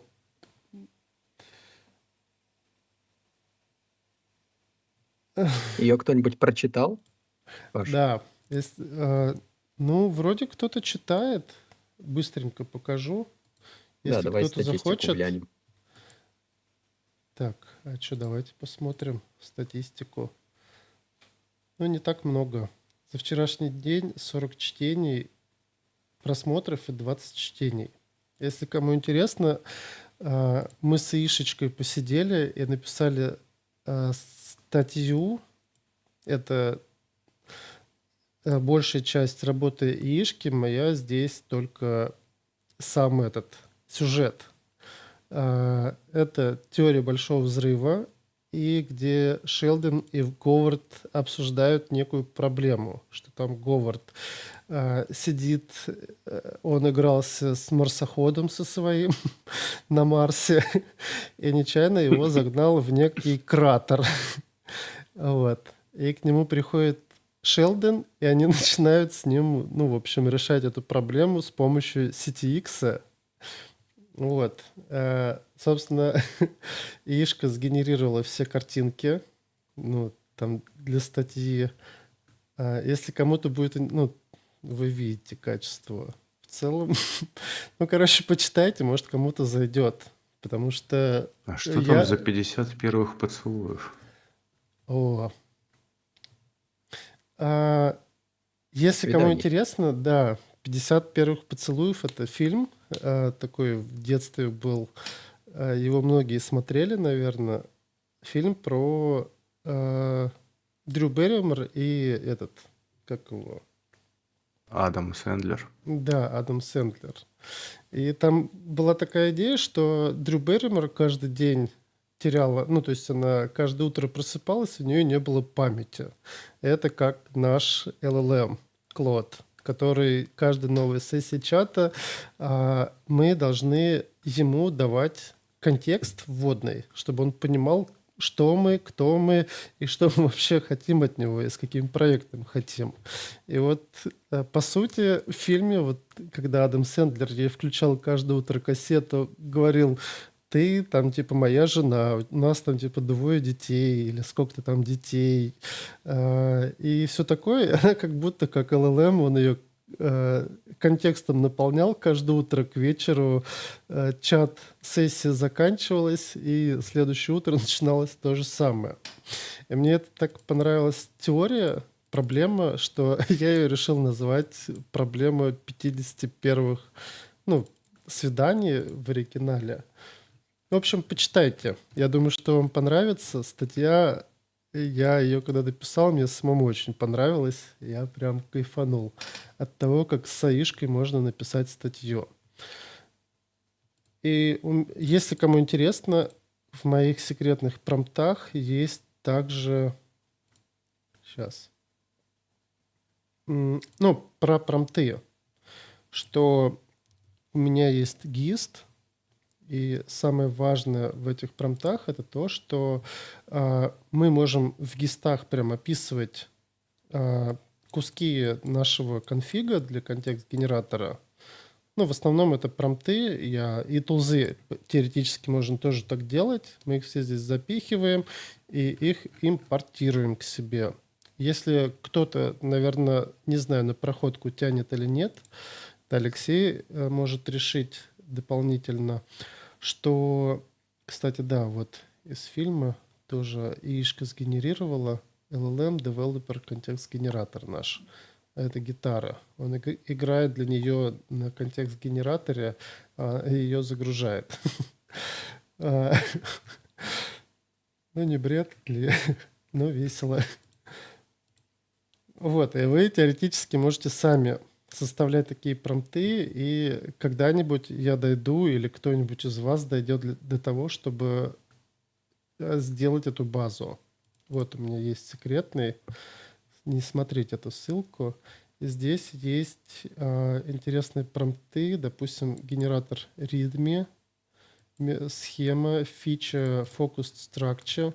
Я когда-нибудь вытащу рефакторинг репозиториев. Он заключается в том, что идея была в том, что у нас есть типа много бизнес-логики, мы ее в разных классах запихиваем, в контроллерах, например, во всяких, не знаю, где хотите, в сервисах пишем запросы и так далее, так далее, так далее. И суть этой штуки, мы ей даем куски контекста кода и говорим, что вот у нас есть интерфейсы или репозитории, пустые болванки, ну, просто без методов. Это типа пройдись по всей кодовой базе, там всякие activity, контроллеры, найди, где мы запросы делаем, и их вынеси в репозитории, все эти запросы, в методы. Сам придумай, какие там должны быть методы, и замени в этих контроллерах на эти методы вместо прямых SQL-запросов. И второй — это slim репозиторий, это наоборот. Когда мы хотим сделать тонкие репозитории, которые не используют сущности реальные, ORM-овские, а пишет прям чистые SQL-запросы и под них готовит прям чистые DTO-шки, ну, без лишних полей, без всего, чтобы... Для чего, Игорь? Чтобы сделать Да, запросы чтобы... проще. Да, когда нам Это- не нужно всю сущность тащить, а нужен обычный там микроселект с join, там, с 3 колонками из 500 возможных. И мы делаем этот чистый SQL с точно заточенный под нашу задачу. Да, потому что некоторые... И мапим его в DTO. Да, ORM, она имеет такую проблему, что если мы даем сущность с 20 полями, она будет всегда их и выгружать в эту сущность, потому что там типа property, not nullable, и надо их все заполнить. И вот чтобы дать возможность делать поменьше запросики, мы можем их вот на slim репозитории такие разбивать. И тут есть еще контекст-генератор, а также есть, например, task splitter. Разбить задачу на подзадачи, либо кликбейтные заголовки сделать, user story для задачи сгенерировать, фак сгенерировать, какую-нибудь статью на медиуме. Ну, тут в основном по структуре, чтобы она ее разбила. Но если кому-то будет интересно, можете попробовать. Ну и в конце изюминка на торте компактор. Это я где-то прочитал статью о том, что есть очень много документации, которые аишки, для нее там много воды, вот это вот lot of fluff, лишних слов, которые вообще никакого смысла не несут. И дать задачу LLM, чтобы она вычистила этот текст и оставила только то, что действительно нужно LLM, чтобы решить эту задачу. Не знаю, работает дерьмовенько. Я этот промпт оттуда взял. Может, кому-то понравится, зайдет. Так, ну что, наверное, все. Давайте доделаем уже этот только pull request. То есть у нас здесь осталось... так, ну это по сути line ending, а здесь у нас осталась проблема парсер. Ну, кстати, вот он дерьмово опять сделал. Он тут взял setup парсер. Черт, я иногда поражаюсь над тем, как он решает эти задачи. Он затащил сюда некий парсер и фабрику в нем как-то это ресетит. Ну ладно, это я уже попозже тогда поправлю. Мы сейчас сделаем просто pull requestик небольшой. Так, контекст мы пока не затаскиваем. А потом я уже за кадром вечером поправлю эти тесты. Так, гайдлайн нам тут не нужен. Здесь у нас код style. Это нужно, это нужно. Все. Давайте делаем. Commit. Ладно, если что, потом можно будет его отменить.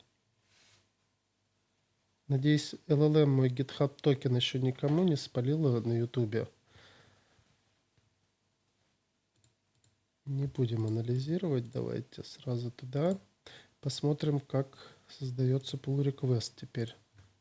Заходим. Создаем.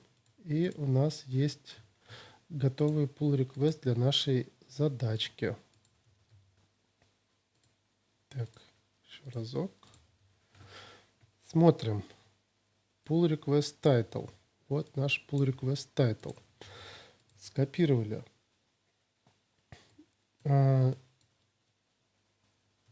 Так, issue description. Ну ладно. Two issues were Ну что там, у identified тебя with еще the... контекст не закончился. Да. У нас две проблемы было. Вот эта проблема и вот эта. Мы можем здесь написать, соответственно, two этих было. А здесь сказать, что это было что-то другое. Не знаю. Одно и то же вставил. Ладно, это потом можно поискать. Что мы сделали? Здесь такие-то изменения, здесь такие-то изменения сделали. Вроде выглядит логично. Тесты написали. Так, кириллица есть. Confirm Protocol Compliance. Угу. Все. SMTP. Ну, кстати, можно сделать тулзу, которая будет сама создавать pull request и коммитить. Нам же никто не мешает сделать коммиттер, который будет коммитить. Pull request генератор и все такое.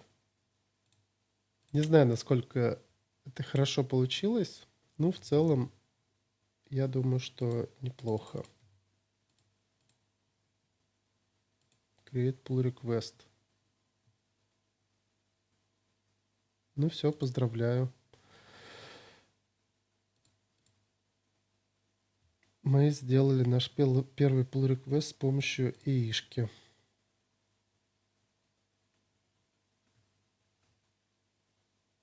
А что? Тут не приложился 274. И там еще какой-нибудь 260, наверное, вот. Угадал.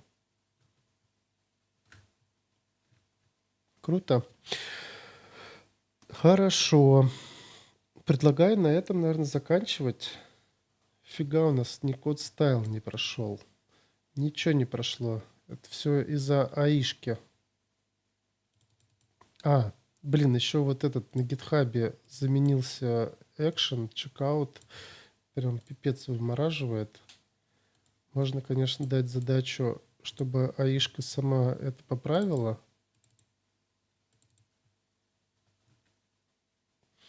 А это все в Блин, а это еще в общем репозитории лежит.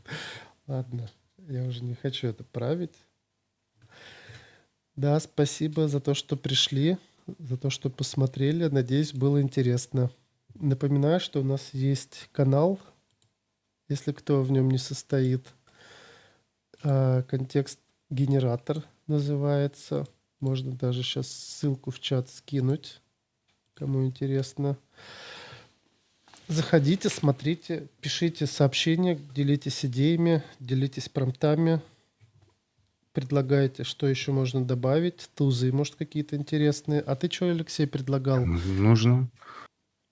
Workflow интересные. Что я забыл, что там было. А может быть конкурс на тему создания этих утилиток, вернее, конфигов, промптов для CTX.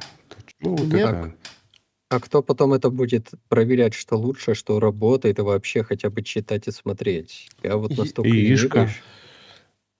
Я часто Ишку спросим. смотрю. Я настолько ленивый, что мне было бы удобнее запустить конкурс мемов.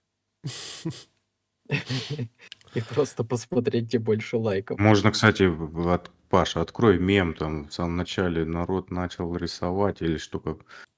Пририсовал головы по просьбе трудящихся. Это где? В чате, в телеграме. Щас. Открой его, передадим привет Валентину. Он прям в тему выпуска.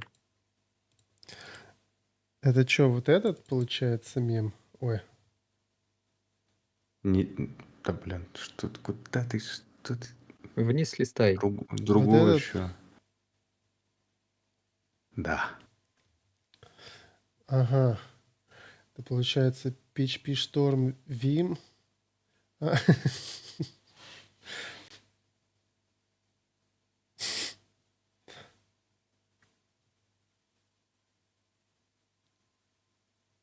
Паш, может, ты это скормишь Клоду и попросишь объяснить шутку? Ну давайте, ладно, напоследок. Что уж мы тут собрались в Клоду. Нужно Давай, заранее ему все-таки давай Клоду мы дать. Чату э, GPT, да, он поумнее в turn, этом плане, наверное. turn into Simpsons. Simpsons style. Не знаю.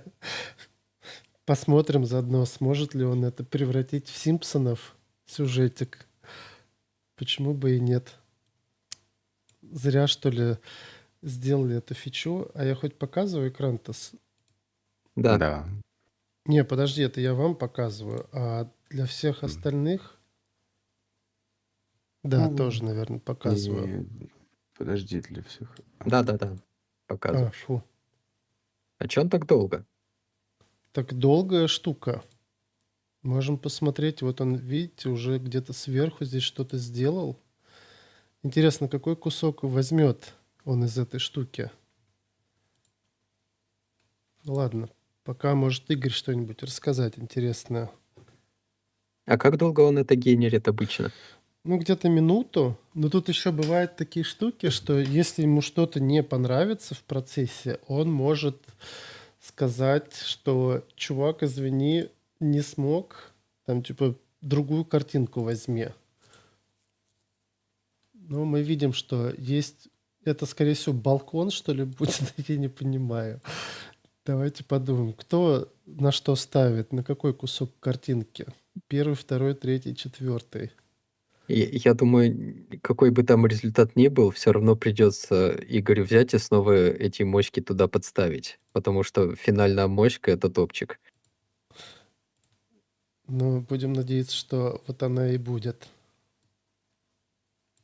Он может сейчас сказать, что он не смог сделать по каким-то причинам. Там типа копирайт иногда ему не нравится. О, И устал. он не устал, он сделал неплохо. Ладно, это будет финальный аккорд в чат. Ну, давайте. Да. Ладно, все, всем хорошего Да, вечера, уже ночи. подожди, это я Чего? протупил немножко. Надо. Вот так было. Ага. Барабанами, причем это барабаны Валентина, напомню. О, ты их записал и просто Да, это я вообще втайне от Валентина их записал, и теперь тайно использую, никто не знает. Ладно, все, всем хорошего вечера, хватит сидеть. А то опять уже 3 часа 14 минут. До хрена слишком времени. Но на удивление много смотрящих, зрителей. Можно еще 2 часа посидеть. Осталось. Да это мы Всё. сами смотрим, мы ботов накручиваем. Все, давайте, всем пока. Всё.